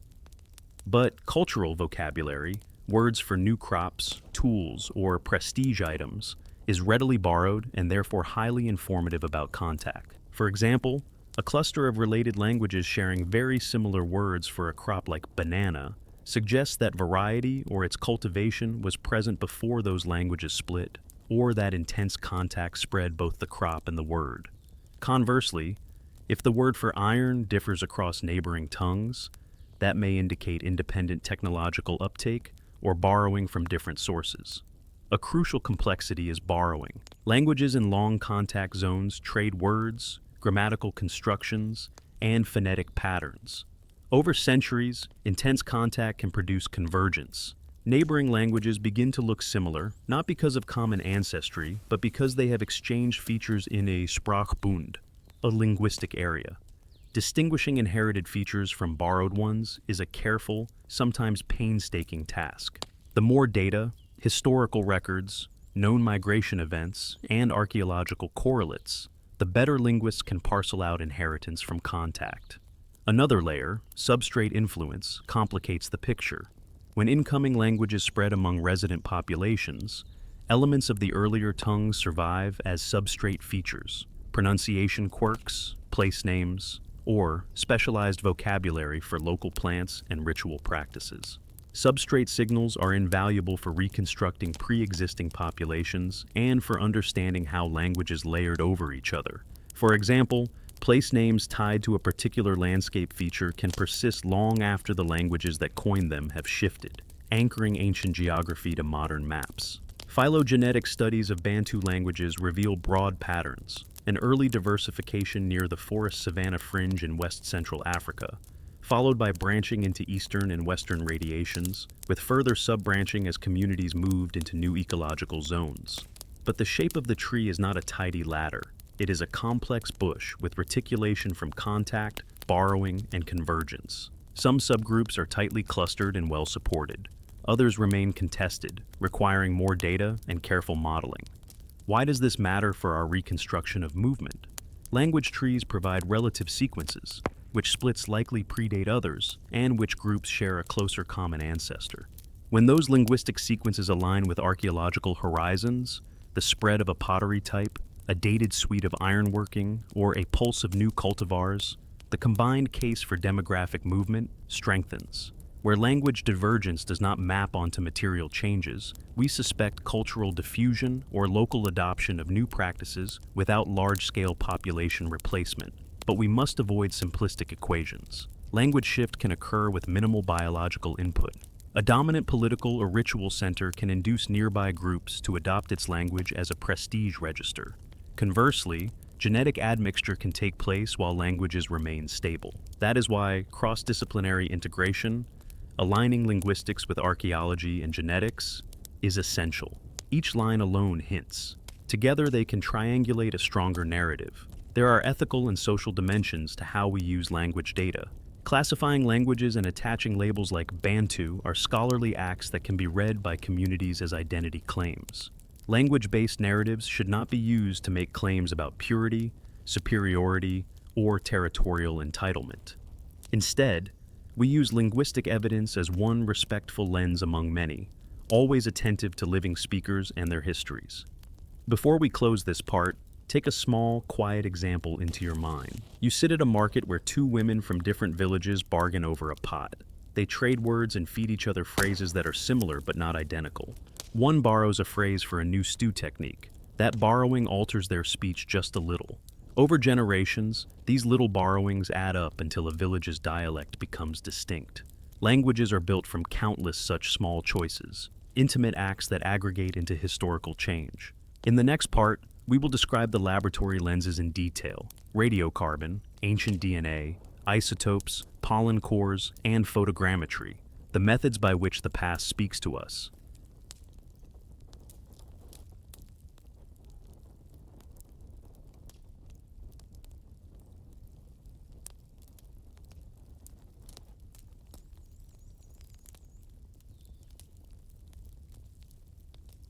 Dim the lights, breathe slowly, and feel the careful patience of scientists at work. This part is a gentle tour of the tools we use to read the traces left by people, plants, and pots. Think of each method as a different lens. Some show time, some show place, some show diet, and some reveal movement. None is perfect alone. Together they weave a stronger story. Radiocarbon dating, AMS radiocarbon, is the backbone of chronology for organic materials. Charred wood from hearths, carbonized seeds, textile fibers, and bone collagen can be radiocarbon dated to give calendar ranges after calibration. Calibration uses curves, like int-cal, to convert raw radiocarbon ages into calendar years, and Bayesian modeling, for example using oxcal or similar frameworks, helps integrate multiple dates into plausible sequences and refine chronologies. Important cautions: old wood effects, where a sample is from wood that grew long before it was burned, can make dates seem older than associated human activity. Marine or freshwater reservoir effects can bias dates of aquatic foods, and single dates should be treated as part of a broader assemblage rather than as absolute anchors. Uranium series and other mineral dating methods sometimes help with materials that radiocarbon cannot date. For example, flowstones in cave contexts or some kinds of corroded metal deposits. These methods broaden the toolkit where appropriate materials exist. Ancient DNA, aDNA, has revolutionized questions about ancestry and mobility where preservation allows it. When we can recover genome-wide data from ancient human remains, we can estimate ancestry proportions, detect admixture events, and compare ancient individuals to modern genetic variation. Dental calculus, mineralized plaque, and petrous bone are common aDNA sources. Yet, aDNA comes with strict limitations. Tropical climates are often poor for DNA preservation, contamination from modern DNA is a real risk, and destructive sampling of human remains raises ethical obligations. Where aDNA is used, best practice includes consultation and consent from descendant communities, transparent sampling protocols, and careful consideration before publishing sensitive results. Isotopic analyses give place and diet signals. Strontium isotopes, 87S SAR, 86 SAR, in tooth enamel reflect geological signature of the place where a person grew up. Comparing enamel to local baseline values can indicate non-local origin. Oxygen isotopes, D18O, can reflect drinking water sources and regional climate signatures. Carbon and nitrogen isotopes, D13C, D15N, from bone collagen speak to long-term diet, proportions of C3 versus C4 plants, forest tubers versus savanna cereals, and trophic level, plant-based versus animal protein. Isotopes are powerful for detecting mobility and dietary change, but they require careful local baseline studies. Geological variability and ecological overlap complicate simple assignments. Archaeobotany, macro and micro-botanical methods reveals plants people used. Charred seeds and preserved tuber fragments are direct but rare. Phytoliths, silica bodies from plants, and starch grains survive in soils, on grinding stones, or trapped in dental calculus and can identify cultivated plants like yams, bananas, millets, and grasses. Pollen cores from lakes and wetlands show vegetation change at landscape scales. Declines in forest pollen and rises in disturbance indicators suggest clearance and cultivation. Seafloor and lacustrine sediment cores also preserve long-term environmental records. Charcoal peaks indicating burning episodes, shifts in sedimentation patterns associated with land use, and influxes of crops or weeds. These proxies must be interpreted with ecological nuance. Pollen dispersal ranges and taphonomic biases shape the signal. Materials science and geochemical sourcing illuminate movement of objects. Portable X-ray fluorescence, PXRF, INAA, and ICP-MS measure elemental compositions of metal artifacts and pottery. Petrographic thin sections identify mineral temper and provide geological fingerprints. Lead and copper isotopes can link metal objects to specific ore bodies. Such sourcing tells us whether a bar of copper or a bead came from far away, and repeated patterns of non-local material presence map trade circuits. Limits. Similar geology across regions can confound sourcing. Careful baseline sampling of source areas is essential. Remote sensing and spatial methods expand our field of view. LiDAR, light detection and ranging, pierces vegetation and reveals earthworks, terraces, and settlement layouts beneath forest canopy. Aerial photography, satellite imagery, and drone photogrammetry map site extents, erosion patterns, and landscape modifications. GIS-based spatial analysis models visibility, least cost paths, and river catchments to hypothesize likely routes of movement. These methods are especially valuable in dense landscapes where ground survey is difficult. Micromorphology and stratigraphy read site formation processes. Thin section micromorphology of sediments helps interpret hearth floors, trampled surfaces, and construction episodes, distinguishing in situ occupation from later redeposition. That care prevents misreading mixed assemblages as contemporaneous activity. Phylogenetic and statistical models bring comparative data into time. Linguistic phylogenetics, computational models, and genetic demographic modeling, coalescent and admixture analyses, estimate branching orders and timing windows, especially when cross-calibrated with archaeological dates. Bayesian frameworks let researchers combine diverse dates and priors to model plausible dispersal scenarios. These models are probabilistic, not deterministic. They frame hypotheses rather than provide absolute truth. Crucially, all these methods are complementary. A radiocarbon sequence without cultural context is only a set of dates. A DNA signal without archaeological context may be hard to interpret socially. Phytoliths need dating anchors. Pottery typology benefits from sourcing. The strongest inferences arise where multiple independent lines converge. Concordant dates, genetic shifts, changing diets, and new material culture in the same horizon give confidence that a real demographic or cultural change occurred. Limitations and uncertainties deserve emphasis. Preservation bias skews the record. Organic materials decay in many African climates. Sampling bias, where archaeologists choose to dig, leaves blind spots. Analytical errors and calibration updates can shift chronologies. Models depend on assumptions. Different input choices yield different outputs. Our reconstructions must therefore be presented as best current inferences with degrees of confidence, not immutable narratives. Ethical note, central. Methods often require destructive sampling, bone, pottery cross-sections, aDNA tissues. Consent, consultation, and benefit sharing with descendant and local communities are essential. Many regions have living custodians with claims and memories tied to sites. Best practice includes transparent sampling plans, returning results in accessible forms, local capacity building, and, where requested, repatriation or reburial. Science that treats people and heritage with respect produces better knowledge and sustains trust. Finally, a small practical example ties methods together.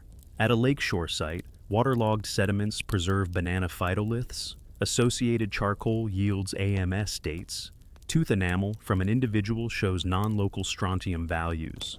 Pottery from the same horizon matches a distant clay source by PXRF, and aDNA, if preserved, indicates admixture. Individually, each piece hints. Together, they sketch a robust story of contact, movement, and adoption. In the next part, we will move from these tools to test popular narratives, myths and origin stories about the Bantu expansion, and how they compare to the converging evidence we have just surveyed. Dim the lights, breathe slowly, and let one small truth settle.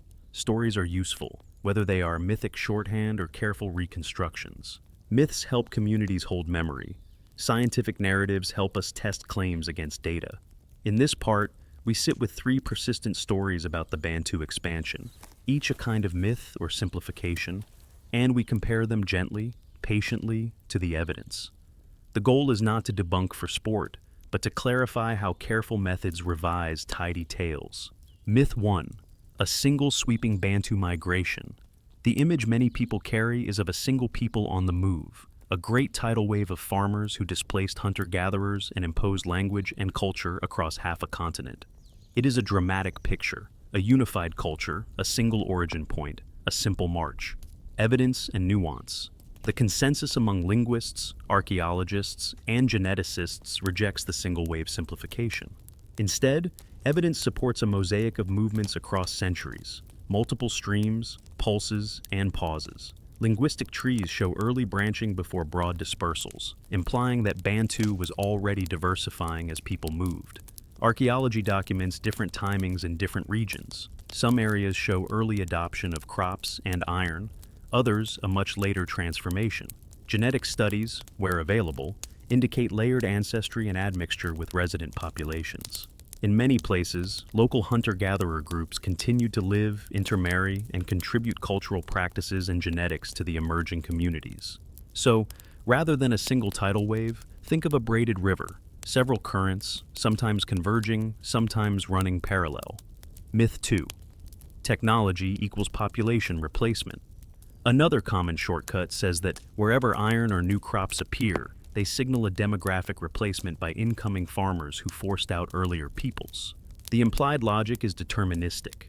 Better tools equal inevitable displacement. Evidence and nuance. Technology is powerful, but its social effects are conditional.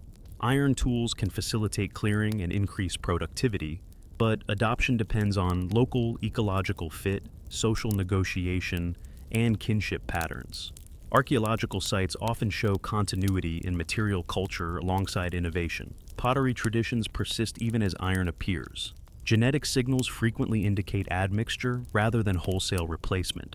Ethnographic and historical cases demonstrate many routes to adoption: trade, intermarriage, craft exchange, and imposition in violent conquests. All are possible. Thus, the arrival of iron or new crops is a cultural hinge that sometimes frames demographic shifts, but often maps onto selective adoption and complex social reorganization. Myth 3. Linguistic change mirrors genetic ancestry neatly. A tempting idea is that language trees and family trees must align. If you speak a Bantu language, your genes must show a Bantu migration signature. This simplification underlies some older models of population history. Evidence and nuance. Language and genes travel on different social vectors. Language shift can occur without large genetic input. For example, A politically dominant elite may impose language through prestige, administration, or trade. The local population may adopt the language while retaining much of its previous ancestry. Conversely, gene flow can occur via movement of people who nevertheless adopt local languages for pragmatic or social reasons. Genetic studies show regions where modern speakers of Bantu languages have substantial ancestry, continuous with pre-existing inhabitants, plus variable incoming farmer ancestry. The best conclusions come from triangulating language, archaeology, and genetics, not from equating any two directly. Beyond these three, other oversimplifications deserve gentle correction. Older colonial-era narratives sometimes framed the Bantu expansion as a unilinear, civilizing march that implicitly ranked societies. Those accounts are not only scientifically inadequate, but ethically fraught. They erased agency, downplayed local complexities, and elevated certain material markers as proxies for supposed progress. Modern scholarship intentionally avoids teleology. Technologies and languages are not inherently superior. They are adaptive responses to ecological and social contexts. Oral traditions, memories, and local histories complicate and enrich the picture. Many communities carry origin stories, migration songs, and foundation myths that encode relationships, sacred geography, and historical memory. These narratives are not raw data in the archaeological sense, but they are vital ethnographic evidence. When oral histories align with genetic, linguistic, or material signals, they can provide specific context, place names, sequence of events, or remembered leaders. When they diverge, they open productive questions. Are myths compressing time, ritualizing events, or encoding social claims? Ethnography treats oral traditions with respect, seeking dialogue between living memory and material traces. Another layer is the political use and misuse of histories. Narratives about ancient movements can be rallied for modern territorial claims, ethnic exclusivity, or political legitimacy. Scientists must therefore be clear and humble, presenting probabilistic reconstructions, saying what is likely, what remains open, and what is contested, reduces the risk of reifying the past into a political weapon. Ethical scholarship includes transparent methods, consultation with descendant communities, and care in how results are communicated. Let us look at a concrete comparative vignette to make this practical. In a river valley, pottery sequences show continuity from pre-agricultural hunter-gatherer contexts into later farming layers. At the same horizon, iron appears and a new set of words for tools is recorded in related languages. ADNA from a few individuals shows mixed ancestry. How should we narrate this? The responsible account would say, local communities adopted iron and some new crops, integrating these into existing lifeways while intermarrying with incoming groups. Language shift may have been gradual, driven by economic advantages or social prestige. This is neither a story of total replacement nor of static continuity. It is a story of blending, negotiation, and adaptation. Finally, it helps to hold three tempering sentences in mind as we move forward. First, convergence of multiple independent lines of evidence yields the strongest inferences. Second, absence of evidence is not evidence of absence. Poor preservation or limited sampling can hide episodes of change. Third, humility is our friend. Models improve with new data, and many local narratives remain only partially illuminated. In the next part, we will follow seeds on the wind, the detailed journeys of particular crops, bananas, yams, millet, and how their ecological and reproductive modes shape dispersal and daily practice. Dim the lights, lean back, and imagine a single seed between thumb and forefinger.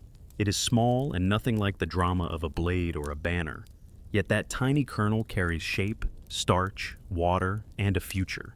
In the long sweep we are following, the movement of plants, the crops people chose to carry, plant, and protect, is as decisive as the movement of people themselves. In this part, we track particular cultivars and ask a practical question.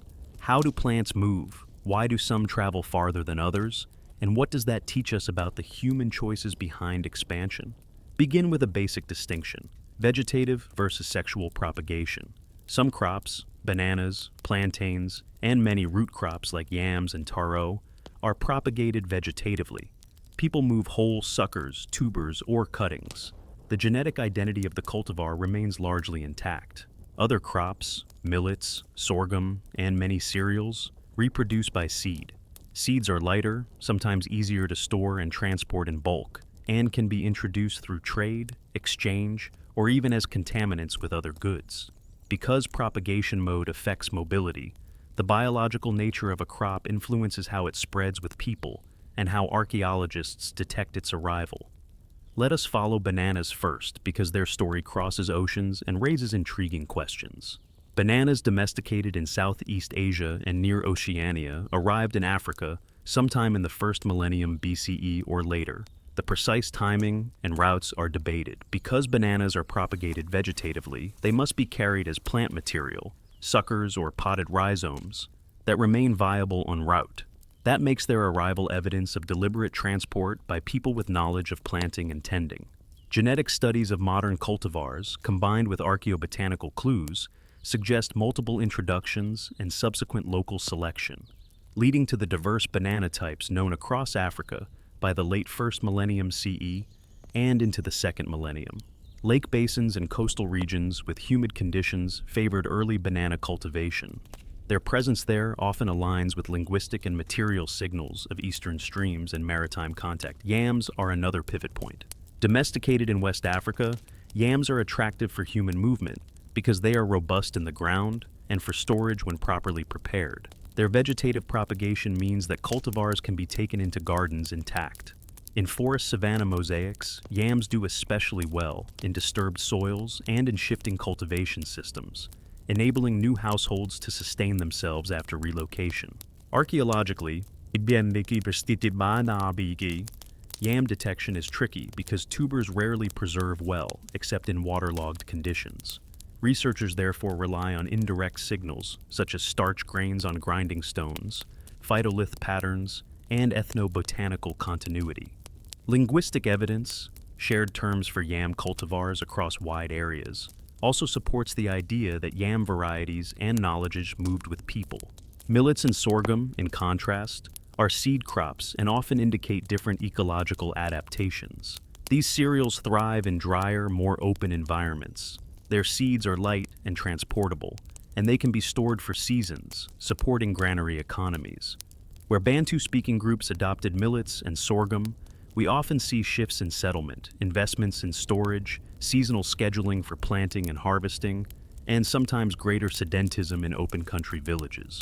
Phytoalith and macroseed remains in lakeshore, and dryland sites give us stronger evidence for these cereals than for many tubers in forested contexts. Thus, archaeobotanical signatures of millets mark ecological thresholds and reflect adaptive blending of crop repertoires. How do we date these plant movements? Direct dating of charred seeds or associated charcoal gives the clearest anchors. When plant microfossils, phytoliths or starch grains, are found in stratified deposits with reliable radiocarbon dates, we can place introductions in time. Dental calculus is an important avenue. Starch grains trapped in ancient plaque preserve plant signatures and can sometimes be linked to specific crops. Pollen cores from lakes and wetlands reveal macro-scale shifts in vegetation. A decline in forest pollen and the rise of disturbance indicators, or grass pollen, can suggest when human clearance and cultivation intensified. Each proxy has limits. Pollen can travel long distances and is biased toward wind-pollinated plants. Starch and phytolith signals require careful morphological identification and robust comparative collections. Genetics of the plants themselves is increasingly powerful. Modern cultivars carry genetic footprints of past dispersals. By sequencing banana genomes from Africa and comparing them to those of Asian cultivars, researchers can infer how many introductions occurred and whether they arrived via coastal trade or through inland routes. Similar work on yams and other roots, though technically more challenging, is moving forward. Tracking plant genomes is an elegant way to map human choices. Which cultivar did people prefer, which varieties were most portable, and which proved most resilient in new climates? The cultural consequences of particular crops are profound. Vegetatively propagated crops like bananas and yams often promote garden-based economies, encourage certain gendered labor divisions, and produce food suited to storage or pottage. They can enable population densification in wet or forest margins. Seed cereals encourage granary-based storage, investment in fields, and sometimes the emergence of larger seasonal cycles of labor. The palette of crops a community adopts shapes craft production, pots for cooking or storage, ritual calendars, and social organization, who controls planting and who controls harvest distribution. There are also ecological feedbacks. The clearing required for yam and banana gardens can open forest edges and create successional habitats that encourage certain weeds and domesticated plants. Conversely, expanding cereal systems can alter burning regimes and grazing patterns. Over centuries, these small ecological shifts accumulate into landscape-scale changes, visible in pollen and charcoal cores. We must also be candid about uncertainties. The timing and precise vector of banana introduction remain debated. Was it coastal trade, long-distance voyaging, or a series of small inland transfers? Yam's cultivar histories are underdocumented archaeobotanically because of preservation biases. Regional variation is large. Some communities integrated new crops quickly, others resisted or only sampled them initially. Modern genetic and archaeobotanical advances are refining these timelines, but many questions remain open. An ethical note is essential. Crops are living cultural heritage. Many farmers today steward ancient varieties and hold knowledge about cultivation, culinary uses, and seasonal management. Research teams working with plant genetics, germplasm sampling, or archaeobotanical collections should engage local communities, share results in accessible formats, and ensure that any benefits, for example, conservation of heirloom varieties, are shared. Bioprospecting, without consent, repeats extractive histories. Responsible collaboration yields both science and community benefit. Before we close, hold one small image in your mind. A trader arriving at a lake shore with a basket of banana suckers. A woman selects two, digs a moist hole, and cradles the young plant. She knows the microclimate it prefers and the months to harvest a first stout bunch. In that single pragmatic act, choosing, planting, tending, the future language, diet, and even settlement pattern of a place are quietly reshaped. Seeds, whether grain or sucker, are the slow engines of many of the changes we trace. In the next part, we will return to metal, but now focused on the social reach of iron, how metallurgical choices altered craft hierarchies, social status, and the economics of land clearance, iron's reach. Dim the lights, breathe slowly, and imagine a village at dawn where the day's work is decided, not by doctrine, but by tools. A newly forged hoe rests on the threshold, its blade is bright where it was hammered last night. A farmer lifts it, tests the balance with a thumb, and smiles at the quiet certainty of a tool that will not break mid-furrow. Iron is practical in the small, ordinary ways. It shortens a season's labor, it deepens a furrow, it transforms the chore of clearing forest into a manageable campaign. But iron also ripples outward. It reorganizes craft, reshapes economies, and alters social valuations. Ironworking's social reach begins with craft specialization. Smelting and smithing are skill-dense activities. Building and operating a furnace requires knowledge of ore selection, charcoal management, tuyere design, and reduction temperatures. Forging demands timing and an eye for grain and fracture. That expertise tends to concentrate. Some households become smithing households. Some villages develop craft quarters. In larger towns, smiths cluster into neighborhoods. Specialization frees others to pursue farming, weaving, pottery, or trade. Over decades, specialization makes production more efficient, produces higher quality tools, and creates surplus goods that can be exchanged beyond immediate kinship ties. Because metal objects are durable and portable, they become media of value. Iron hoes and axes are economic capital. Metal bangles and ornaments are status symbols. Standardized iron bars can serve as wealth stores or exchange tokens. Control of metal production or access to metal objects therefore confers economic leverage. Leaders who can redistribute iron tools during lean seasons can convert material generosity into political loyalty. In some places, smiths or their lineages held ritual or social privileges linked to their craft, roles that could privilege their households beyond mere economic standing. The role of the smith is culturally complex. Ethnographic studies across Africa reveal varied social positions for smiths. In some contexts, they are revered as life-giving makers who transform the world's rawness into useful form. In others, they are liminal, tied to notions of danger or pollution because of the associations with fire and transformation. Ritual taboos or secret knowledge can protect smithing techniques and control access. Where knowledge restricts entry, through initiation, guild-like transmission, or hereditary control, diffusion of metallurgical practices can be slower, and iron may circulate largely as finished goods rather than through local production. Where smithing knowledge is open and apprenticeships widespread, technological diffusion accelerates. Economically, iron changes opportunity costs. An iron axe makes opening new garden plots faster. An iron hoe increases area cultivated per laborer. A knife speeds processing and preserves labor for other tasks. Those increases can allow households to cultivate surplus more reliably, freeing members to take up crafts or long-distance trade. Surplus permits leaders to organize public works, earthworks, defensive ditches, or storage complexes, which in turn reshape settlement morphology. In regions where forests must be cleared for crops like yams or banana gardens, iron tools dramatically lower the energetic barrier to expansion into new lands, enabling population growth and territorial extension. Iron's environmental footprint is also significant.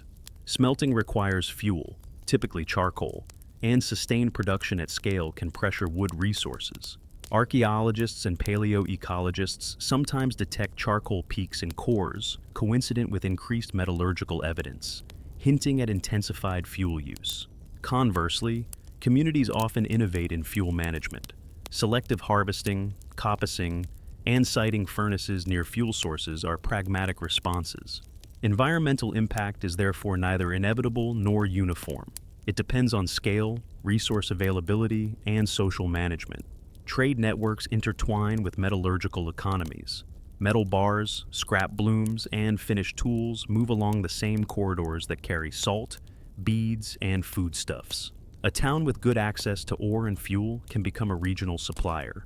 Conversely, resource-poor villages may rely on trade to obtain iron, embedding them in wider exchange webs that shape language and political ties. The archaeology of such networks shows concentrations of standardized iron objects, production debris, and trade-linked goods like glass beads at nodal centers. Material evidence helps us read these social dynamics. Slag fields record production scale, furnace fragments and tuyere shards indicate furnace technologies. Hammer scale embedded in floors marks active workshops. Hearth-associated charcoal yields AMS dates that anchor metallurgical activity in time. Microscopic metallography of tools reveals forging techniques and heat treatments, whether iron was consolidated by repeated hammering, whether it was carburized into harder steel, and whether smiths practiced welding and patterning. Chemical and isotopic analyses can sometimes link metal objects to ore sources, showing the geographic span of distribution. The presence of standardized, exchangeable iron bars in certain assemblages suggests proto-monetary functions. But we must avoid simple equations. A bar's presence does not always indicate a currency in a modern sense. Social value and context matter. A bar used as bride wealth is embedded in kinship relations, not in impersonal market exchange. Careful excavation of context, burial goods, hoards, or market refuse clarifies social meaning. Gendered dimensions of metallurgical economies deserve attention. While smithing is male-dominated in many documented contexts, there are notable exceptions where women are smiths or where women control certain stages of the supply chain, such as wood harvesting for charcoal or the pottery of crucibles. Women's labor intersects deeply with iron economies and cultivation, household management, and ritual use of metal objects. Social histories that focus only on smiths miss the broader, gendered division of labor that sustains metal production and distribution. The social regulation of iron, taboos, specialist knowledge, giving norms, and political structures mediates how technologies impact wider lifeways. In places where leaders control distribution, iron can become a tool of political centralization. Where markets distribute iron more freely, diffusion of tools can be rapid and leveling. These outcomes are empirically visible in comparative material records. Centralized sites often show elite burials with exotic metalwork and controlled caches, while decentralized landscapes show widespread household-level smithing debris. Uncertainties remain and deserve gentle emphasis. The precise tempo of metallurgical spread varies regionally.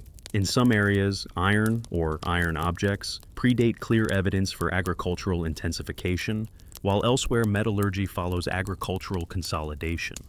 understanding cause and effect, whether iron precipitated demographic expansion or whether growing populations stimulated metallurgical innovation, requires high-resolution, well-dated local sequences.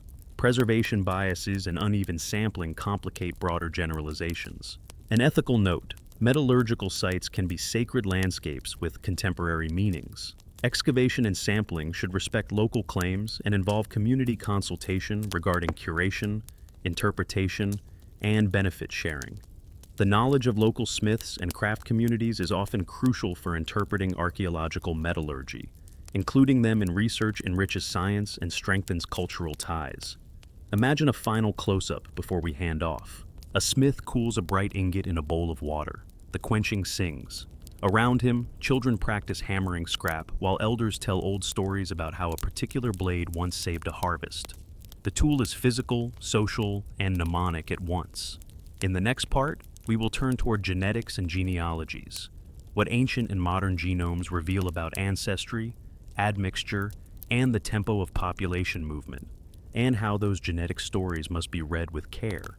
Dim the lights, breathe slowly, and let the soft hush of data settle around you. In this part, we listen to genomes as one more kind of archive, slow, chemical, and intimate. DNA records ancestry, admixture, and movement in ways that complement words, pots, and seeds. But, like any archive, it speaks with limits and requires careful translation. Let us sit with those voices and hear what they tell us. Begin with a simple framing. Human genomes carry the echoes of past encounters. Segments of DNA introduced by migrants, fragments retained from local ancestors, and traces of demographic expansion or contraction.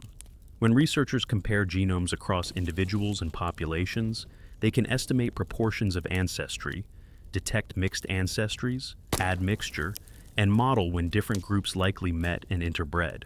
For the story of the Bantu expansions, genetics provides a record that often, though not always, aligns with linguistic and archaeological signals. What genetic patterns do we commonly see? In many regions where Bantu languages are spoken today, modern genetic variation shows a mix of ancestry components. One component reflects the ancestry associated with populations from the forest-savanna frontier where Proto-Bantu communities long resided. Another component reflects local pre-existing populations, hunter-gatherer groups in rainforests, pastoralists in open country, or earlier agriculturalists. The proportions vary by region. In some places, the incoming farmer-associated ancestry is strong. In others, local ancestry remains substantial. This heterogeneity supports a model of admixture and blending rather than simple wholesale replacement. Ancient DNA, aDNA, brings key temporal resolution when preservation allows. Sequencing genome-wide data from individuals buried in dated contexts can show directly how ancestry proportions changed at particular times and places. For example, where aDNA sequences show a shift from predominantly local hunter-gatherer signatures to mixed farmer-hunter ancestries in the same location across stratified horizons, we infer local integration of incoming farmers with resident groups. When aDNA shows a sudden appearance of new ancestry without much prior local continuity, that pattern might suggest more rapid migration or demographic influx. Both patterns appear in different contexts across Africa. The mosaic is the message. But we must be careful about simplified interpretations. Language shift can outpace genetic change. A community may adopt the language and technologies of a relatively small incoming group because of prestige, political advantage, or elite dominance, while retaining much of its earlier genetic makeup.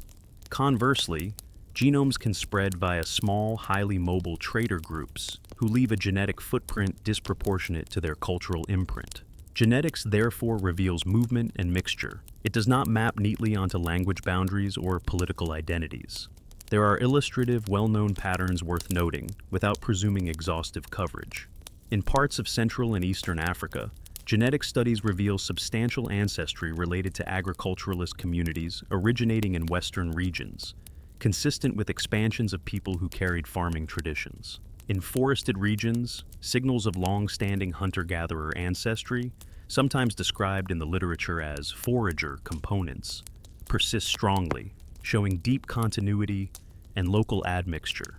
Along the southern corridor, Modern populations display varying mixes that reflect both incoming farmer ancestry and interactions with indigenous southern groups. And in island contexts like Madagascar, genomes reveal a striking mixture. Significant contributions from Austronesian-speaking settlers from island Southeast Asia interwoven with African, particularly East African ancestry, a genetic signature that mirrors linguistic and material blending. Dating admixture events involves genetic methods that estimate when distinct ancestry components mixed, often by measuring the length of contiguous DNA segments inherited from ancestors. Over generations, recombination breaks these segments into shorter pieces. By modeling segment lengths, researchers estimate the number of generations since admixture. These genetic dates are statistical estimates with error margins, and they gain strength when cross-checked against archaeological dates and linguistic inferences. Importantly, the tropics pose practical challenges. Warm, humid conditions degrade ancient DNA, making direct ancient sequencing rarer, and often biased toward regions or burial contexts with unusually good preservation. That scarcity shapes which questions genetics can answer robustly and which remain speculative. Genetics also illuminates demographic dynamics. Population growth, bottlenecks, and founder events each leave distinct signatures in genomes. A demographic expansion, many descendants from a relatively small ancestral pool, produces patterns of reduced genetic diversity and particular coalescent shapes in genetic trees. Some models of the Bantu-associated expansions posit demographic pulses, growing populations in favorable ecological niches, pushing outward and leaving discernible genetic footprints. Other areas show more gradual processes of gene flow and assimilation. The genomic record therefore helps us test competing demographic models: pulses versus protracted diffusion, replacement versus blending. The answer is often a local one. Different regions register different histories. We must also speak plainly about ethical obligations. Genetic research touches bodies and identities. Ancient human remains are not mere data points. Destructive sampling for DNA extraction requires consultation with descendant communities, clear benefit sharing, and respect for cultural protocols. Modern population genetics also raises concerns around privacy, misuse of ancestry claims, and the potential for genetic narratives to be misapplied in contemporary politics. Best practice includes community-led research agendas, transparent consent processes, return of results in accessible formats, and collaboration that amplifies, rather than overrides, local perspectives. Interpreting genetic results demands humility. Genetic evidence is probabilistic and often contingent. Sample sizes can be small, geographic coverage uneven, and historical complexity may exceed simple models. A genome from a single individual, even if ancient and well-dated, cannot alone rewrite a region's history. Instead, genetic results are most powerful when combined with archaeological sequences, linguistic phylogenies, isotopic mobility studies, and ethnographic knowledge. Convergence across independent lines of evidence builds confidence. Divergence invites deeper inquiry. There are also methodological frontiers and exciting possibilities. Plant and animal genomes help trace the movement of crops and livestock in parallel with human genomes, revealing co-dispersal patterns. Environmental DNA, eDNA, from sediments can hint at past ecologies where direct plant remains are absent. Advances in statistical genomics refine admixture dating and help model complex, multi-source mixing events. But all these tools must be applied with clear accounts of uncertainty and robust community engagement. Imagine a quiet synthesis to close this part. At a lakeshore site, isotopic values from tooth enamel show that an adolescent grew up elsewhere. The local pottery sequence shifts at the same horizon. aDNA, if preserved, reveals that the later occupants possess mixed ancestry consistent with incoming farmer-related genomes admixed with local hunter-gatherer lineages. And linguistic data show a new set of vocabulary for certain crops. Each piece softly corroborates the others. People moved, they mixed, they adopted, they adapted. The genomic voice is one instrument among several in an ensemble that makes the past audible. In the next part, we will follow islands and outliers, Madagascar, the Comoros, and other surprising nodes where oceanic and continental stories intersect, and consider what those special cases teach us about human ingenuity and exchange. Dim the lights, breathe slowly, and imagine a small outrigger carving its slow wake against an indigo horizon. Dawn mists lift off coral flats. A few figures haul a boat up the beach. Someone carries a wrapped plantain sucker. A child runs with a string of shells. Islands add a particular shape to our story. They are edges where continental currents, plant movements, and human daring meet. When people cross sea lanes, they bring languages, crops, crafts, and sometimes unexpected mixtures that the interior never registers. Madagascar is the clearest, most dramatic example. It sits large and near the southeastern African coast, and its settlement history complicates any simple model of overland Bantu dispersal. Linguistically, Malagasy belongs to the Austronesian family, a branch of languages whose heartlands are in island Southeast Asia and Oceania, and yet Malagasy today combines Austronesian grammar and core vocabulary with heavy Bantu substrate and African loanwords. That linguistic blend tells a story of maritime voyaging meeting coastal Africa. Archaeologically and biologically, Madagascar shows the same duality. Crops and domesticates with Asian origins, certain banana types, Asian rice varieties, and some fruit trees appear alongside African crops and fauna. Genetic studies of modern Malagasy people reveal a striking admixture, substantial Austronesian ancestry blended with African ancestry, roughly in ratios that suggest sizable contributions from both sources. The timing of settlement, according to multiple lines of evidence, clusters in the first millennium CE and intensifies in the early second millennium, a window that fits with increased coastal exchange in the Indian Ocean and with maritime technologies capable of open ocean crossings. Madagascar teaches several lessons for the Bantu expansion narrative. First, island settlement can be swift and transformative. A small wave of settlers with plant suckers and seafaring knowledge can seed an entire island ecology. Second, islands are intense contact zones where languages and genetics recombine in unique ways. Malagasy is neither simply African nor Austronesian, but a genuine mixture. Third, maritime exchange matters. Oceanic currents and monsoon rhythms facilitate longer leaps than overland corridors, allowing plants and people to cross distances that would be improbable by foot or canoe alone. Smaller islands, the Comoros, the Seychelles, Pemba, and Zanzibar archipelagos, are equally instructive as outliers. The Comoros, sitting between Madagascar and the East African mainland, show early evidence of mixed maritime contact, African lineages, Austronesian crops, and later Arabian and Swahili coastal influences.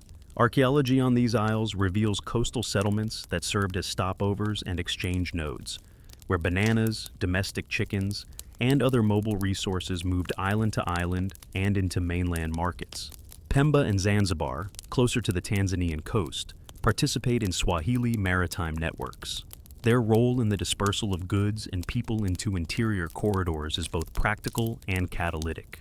Small islands can act as staging posts for inland penetrations and as repositories of hybrid cultural forms that later radiate back to the mainland. How did these island edge processes interact with Bantu-speaking streams? Several mechanisms matter. Vegetatively propagated crops, bananas and plantains in particular, were ideal cargo for ocean voyaging because they arrive as whole suckers and root clumps that can survive transport and transplanting. A single successful planting on a favorable shore can establish a cultivar that spreads over generations inland.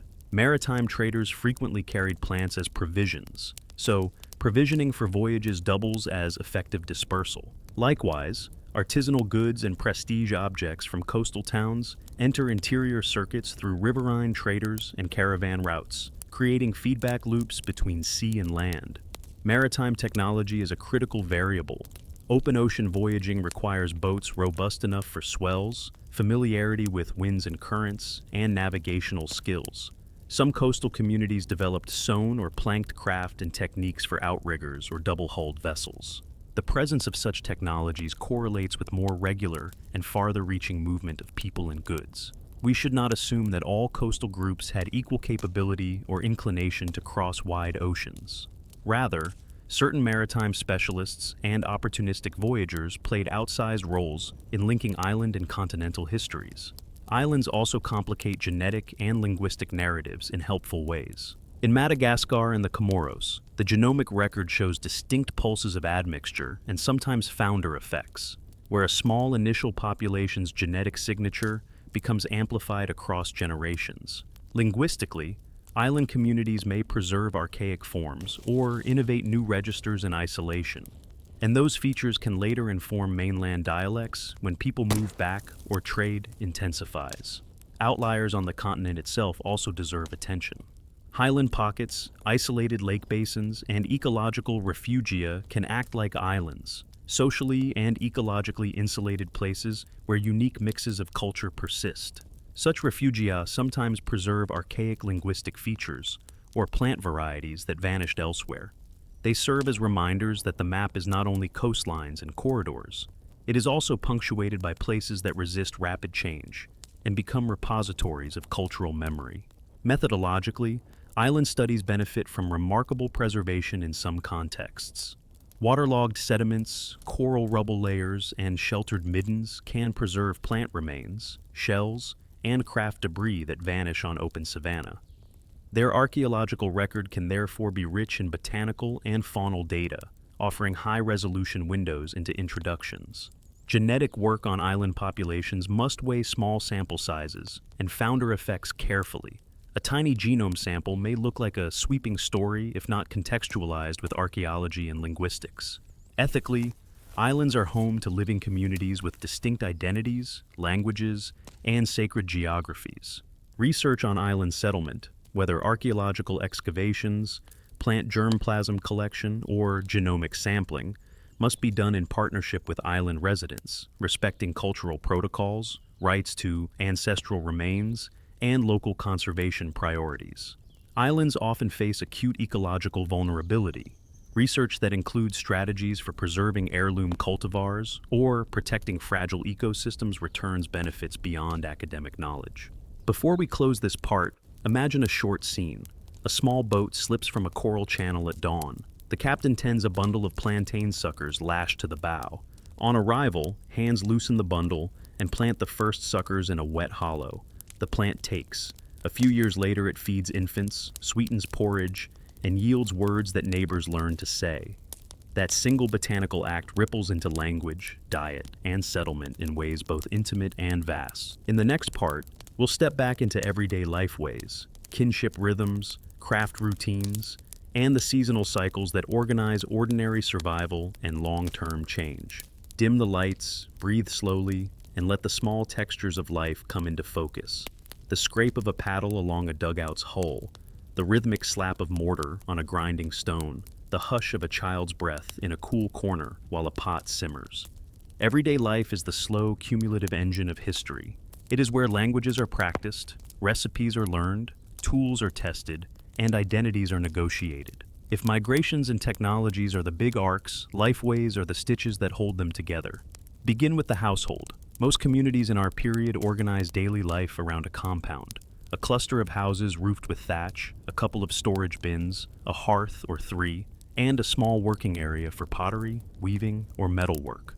Houses vary, round or rectangular, wattle and daub, or timber-framed, but their arrangement usually reflects kinship. Married couples, elders, and sometimes a co-resident of a linked lineage cluster together. Domestic space structures tasks, cooking near the hearth, children playing in sheltered yards, elders sitting where they can watch both work and visitors. These spatial routines are how knowledge transmits. A child watching an elder pound grain learns vocabulary, tool use, and social norms all in a single afternoon. Daily foodways tie people to place. Meal rhythms follow seasonal cycles. Rainy season stews thickened with yams or plantain. Dry season porridges made from stored millet or sorghum. Fish smoked and shared after a good catch. Food preparation is gendered in many contexts, but not universally so. Women often manage gardens and much of day-to-day cooking, while men might manage clearing, heavy labor, or specialized craft tasks. Yet these divisions flex. Men may pound grain when women travel. Children help harvest. Elders pass on recipes and prescriptions. The tastes people prefer, sour porridge, bitter leaves, particular smoked fish, shape what cultivars are favored, and thereby what plants are carried, conserved, or abandoned. Apprenticeship and craft routines are another core of everyday life. Pottery is learned by doing. An adolescent sits beside a potter, learns the right pressure, the temper mix, the firing touch. Smithing is learned through intimate mentorship. A boy or girl, depending on local practice, keeps the bellows in rhythm for years before wielding the hammer. Such embodied knowledge is slow to copy, but also portable. An apprentice who marries and moves to a different village brings craft recipes, tool shapes, and sometimes the social networks that can seed a local workshop. That is one micro-mechanism by which objects and techniques spread across regions. Markets and festival days punctuate the week and the year. Market days are predictable nodes where distant people meet. They are not merely transactions but social calendars, places to exchange news, arrange marriages, and patch political ties. Festivals, harvest feasts, funerary rites, ancestor veneration are compressed times of intense exchange of food, song, and objects. In those moments, prestige goods move visibly. A chief's beads, a smith's fine blade, a trader's coastal beads. Those objects carry stories and words. A phrase heard at a market can be repeated at home and then become part of local speech by the next ritual season. Seasonal mobility organizes many lifeways. Fishing communities follow seasonal runs. Pastoralists move herds to dry season pastures. Gardeners rotate plots after a few years of cultivation. These rhythms produce networks of repeated contact. A woman who goes each year to a riverside fair brings pottery to trade and returns with a new seed. A caravan that moves salt inland each dry season becomes a conveyor of words and recipes. Seasonality therefore scaffolds both stability and change, repeated, predictable contact that allows slow diffusion. Kinship and marriage are perhaps the most consequential circuits for cultural transmission. Marriages create obligations and move people. A daughter's marriage to a stranger can transplant a word, a ritual, and a handful of seed into a new compound. Bride wealth exchanges, be they pots, metal, or livestock, tie houses together in networks of mutual obligation and reciprocal visits. Over generations, these matrimonial circuits create dense webs through which language features, cultivation practices, and craft skills flow more reliably than through occasional traders. Ritual and taboo shape uptake. Certain objects and techniques carry ritual meanings that mediate their adoption. A smith's toolkit may be ritually consecrated. A particular crop might be associated with initiation rites. Ritual restrictions can slow diffusion. If a craft is secret, it spreads differently, or can channel adoption when leaders endorse or ritualize a new practice. Burial practices also preserve material culture. Grave goods teach us what communities valued and how prestige objects circulated. Everyday healing, medicine, and biodiversity knowledge are living archives. Herbalists steward plant knowledge, naming varietals and microhabitats.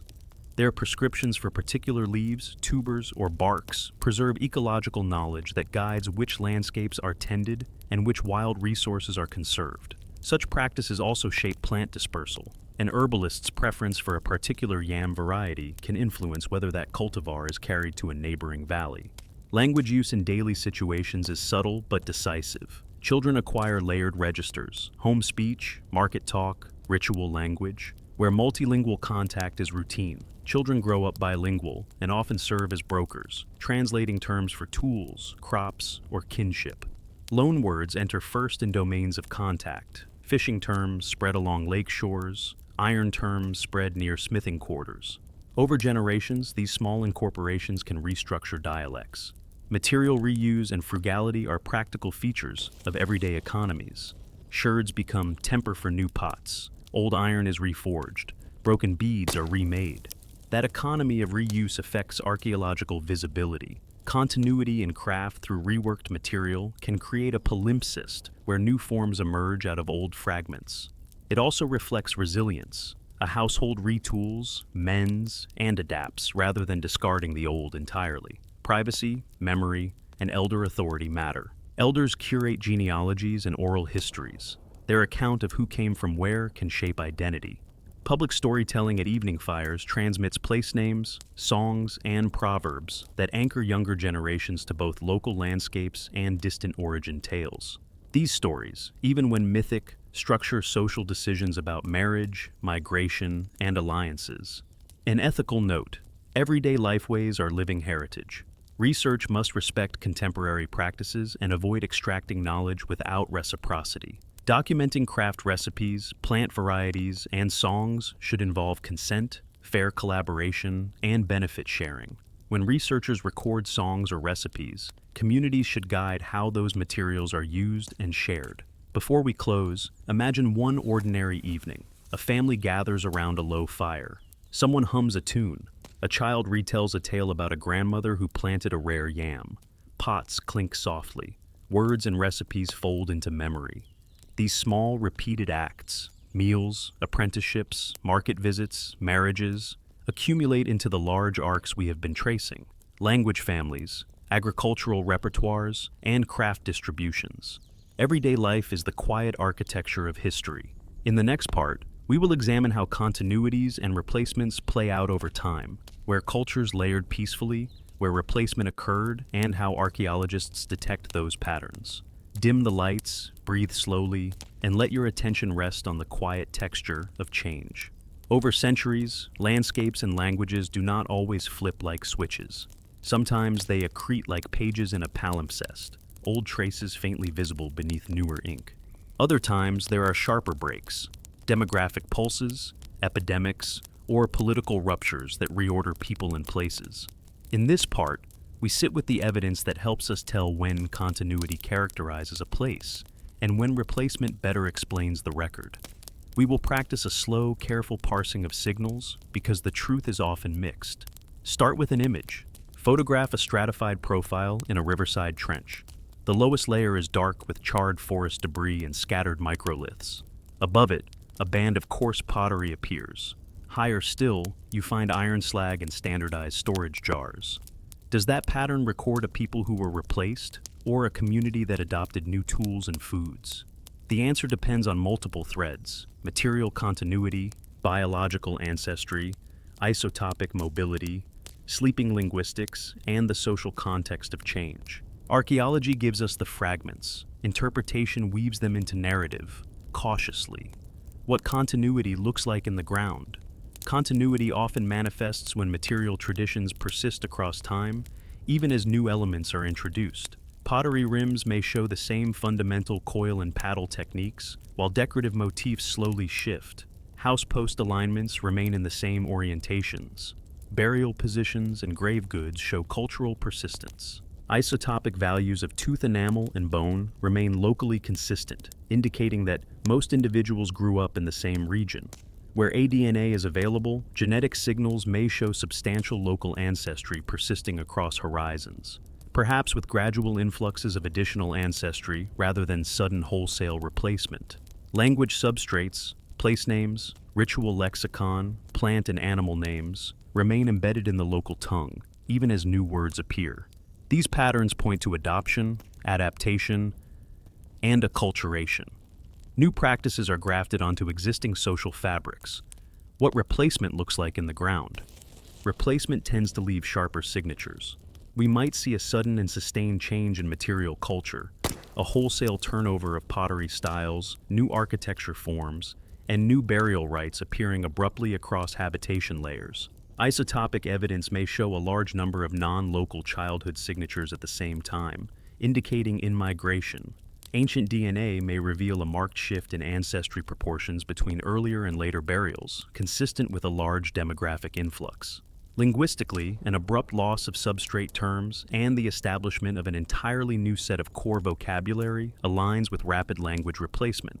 Historically, replacement may follow conquest, colonization, or catastrophic events that depopulate a region and open it to resettlement. But most real-world cases fall between those extremes. We therefore need to pay attention to patterns of mixing and mosaics. Here are the common, nuanced scenarios that often appear in the record. Layered admixture. Incoming farmers settle near resident foragers. Over generations, intermarriage produces genetic admixture, pottery styles blend, and a mixed repertoire of subsistence practices emerges. Language shift may be incomplete at first, and later accelerate under political or economic pressure. Elite dominance with language shift. A relatively small incoming elite establishes political institutions and prestige culture. Local populations adopt the elite's language for prestige or administration, but biological continuity remains high. Material culture may change in elite contexts, while village-level traditions persist. Cultural diffusion without demographic change. Technologies and crops spread through trade and imitation, rather than people. Material signatures show imported goods and novel practices integrated into long-standing domestic contexts. Isotopes and genetics retain local signatures. Pulse migration followed by absorption. A rapid demographic pulse moves into a region, leaves a genetic signature, and then becomes absorbed into local populations through marriage and cultural blending, producing both replacement-like and continuity-like indicators depending on the variable observed. How archaeologists and allied scientists distinguish among these. Triangulation. A single signal is ambiguous. Many signals together are persuasive. Stratigraphy and contextual association. Do new objects appear in secure, contemporaneous contexts, or as intrusive or redeposited items? Clear stratigraphic relationships reduce ambiguity. Multiple radiocarbon dates. A series of well-dated samples lets us see tempo, slow accretion, or a sudden horizon of change. Bayesian modeling refines these sequences. Isotopic baselines. Tooth enamel strontium and oxygen compared to local baselines reveal childhood origins, letting researchers quantify mobility. Genomic sampling. Where aDNA is available from multiple individuals across horizons, changes in ancestry proportions can be modeled over time. Material continuity, persistence of craft techniques, local ceramic fabrics, and house forms argues for continuity. Sudden wholesale changes point elsewhere. Linguistic and toponymic evidence. Place names and substrate words preserved in later languages can be extraordinarily durable. Finding them suggests older speech communities remained influential. All these methods have caveats. Preservation bias can obscure continuity. Organic materials may vanish, leaving only the most durable imported goods. Sampling bias, excavating a marketplace or elite compound, can overemphasize replacement if everyday household contexts remain unexamined. Genetic data often comes from a few individuals and must be interpreted with population-level caution. Isotopic signals require robust baselines. Without local comparative samples, mobility can be misread. We must also consider social processes that can mimic replacement. Language shift driven by prestige, missionary schooling, or state formation can remove earlier tongues without large genetic change. Similarly, craft emulation or copying of pottery styles can make cultural continuity look like adoption when social mimicry is in play. Conversely, admixture through small but continuous migration can slowly change biological signatures even as language and local traditions persist. Ethics threads through every act of identification. Interpreting replacement or continuity often involves human remains and sacred places. Communities may have living memories or claims about ancestry. Destructive analyses, public reporting, and interpretive framing should be done with consultation, transparency, and humility. Scientists must avoid narratives that essentialize identity or weaponize the past. Our duty is to reconstruct plausible histories while foregrounding the rights and perspectives of living people. Concrete vignette to close. An upland valley yields an earlier layer of forager-associated hearths and graves.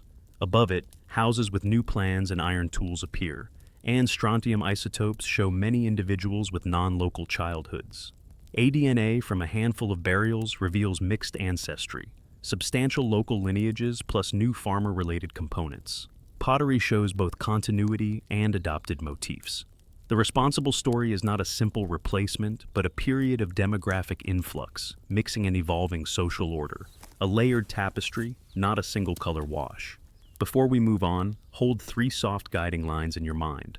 First, most places show both continuity and change. Look for mixtures. Second, multiple independent data sets give the most reliable stories.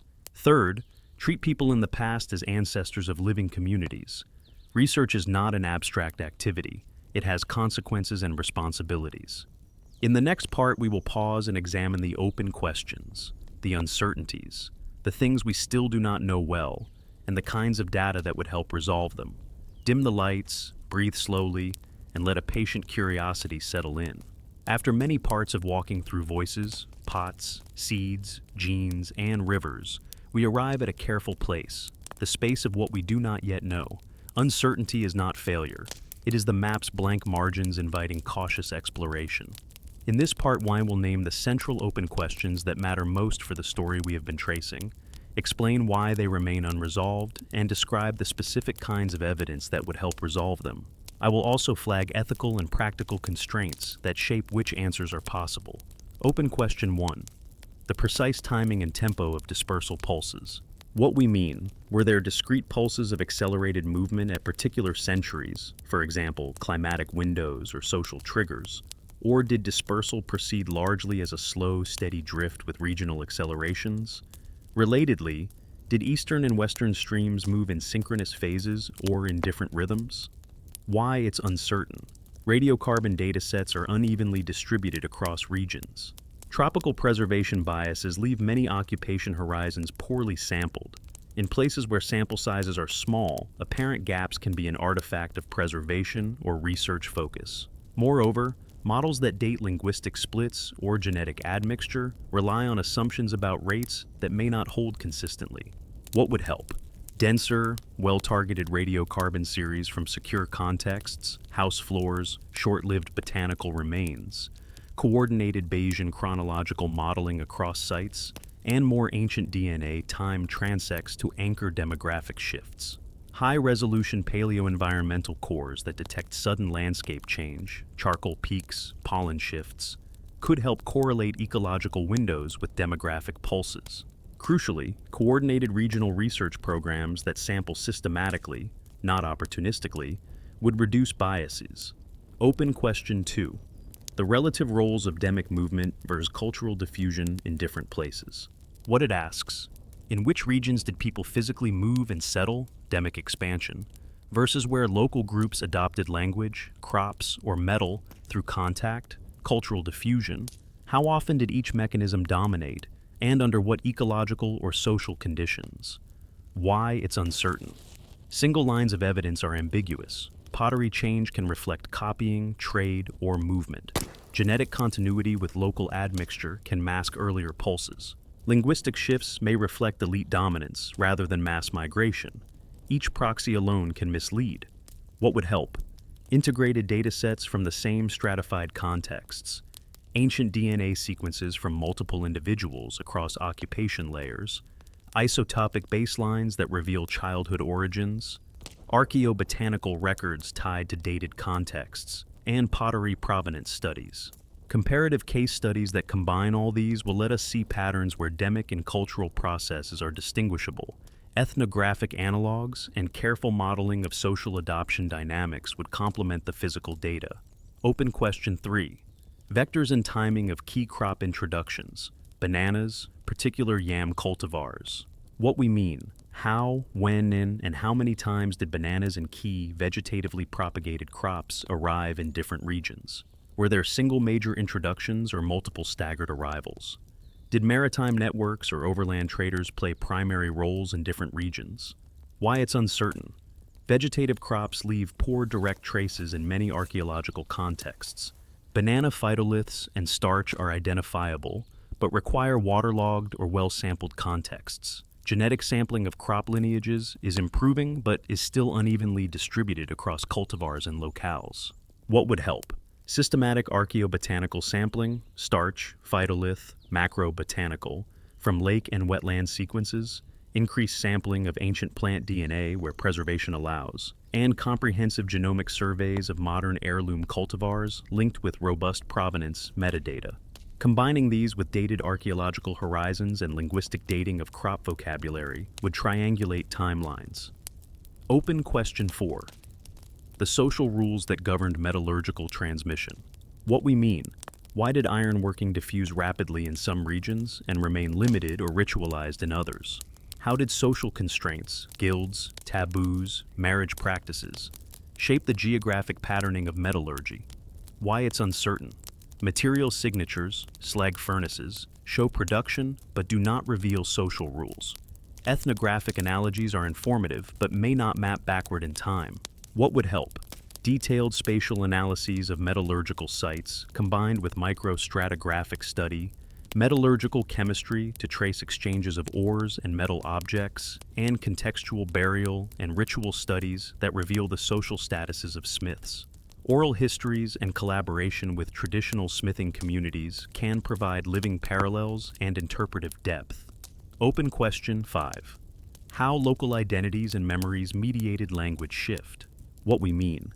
Under what conditions did communities adopt incoming languages, retain substrate features, or develop bilingual ecologies?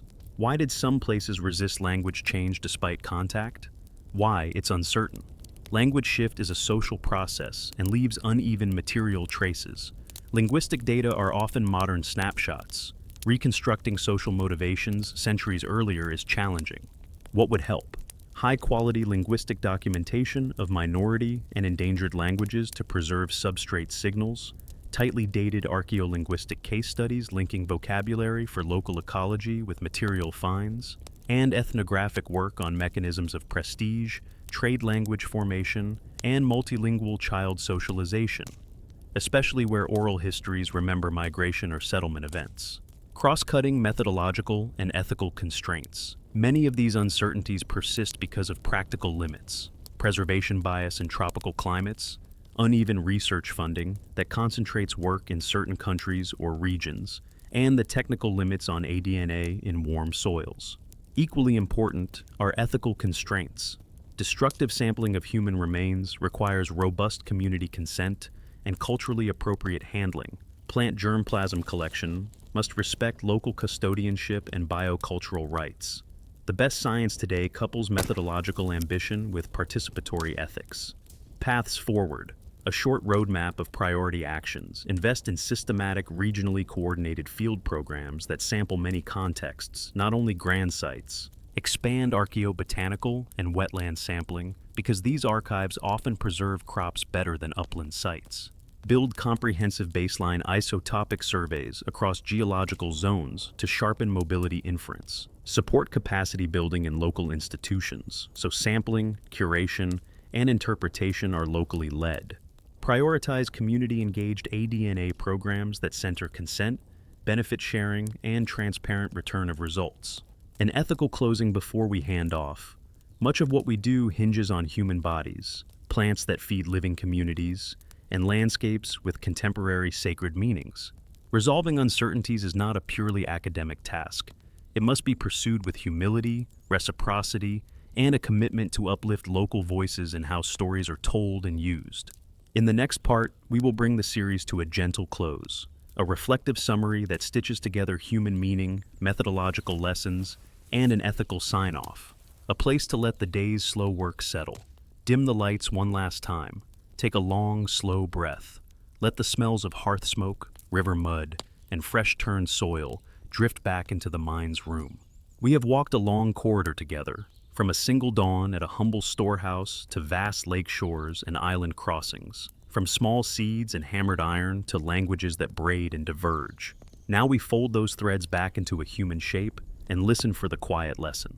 First, a brief map of what we saw, not as a list of facts, but as a series of human rhythms. People made choices about what to plant and where to settle.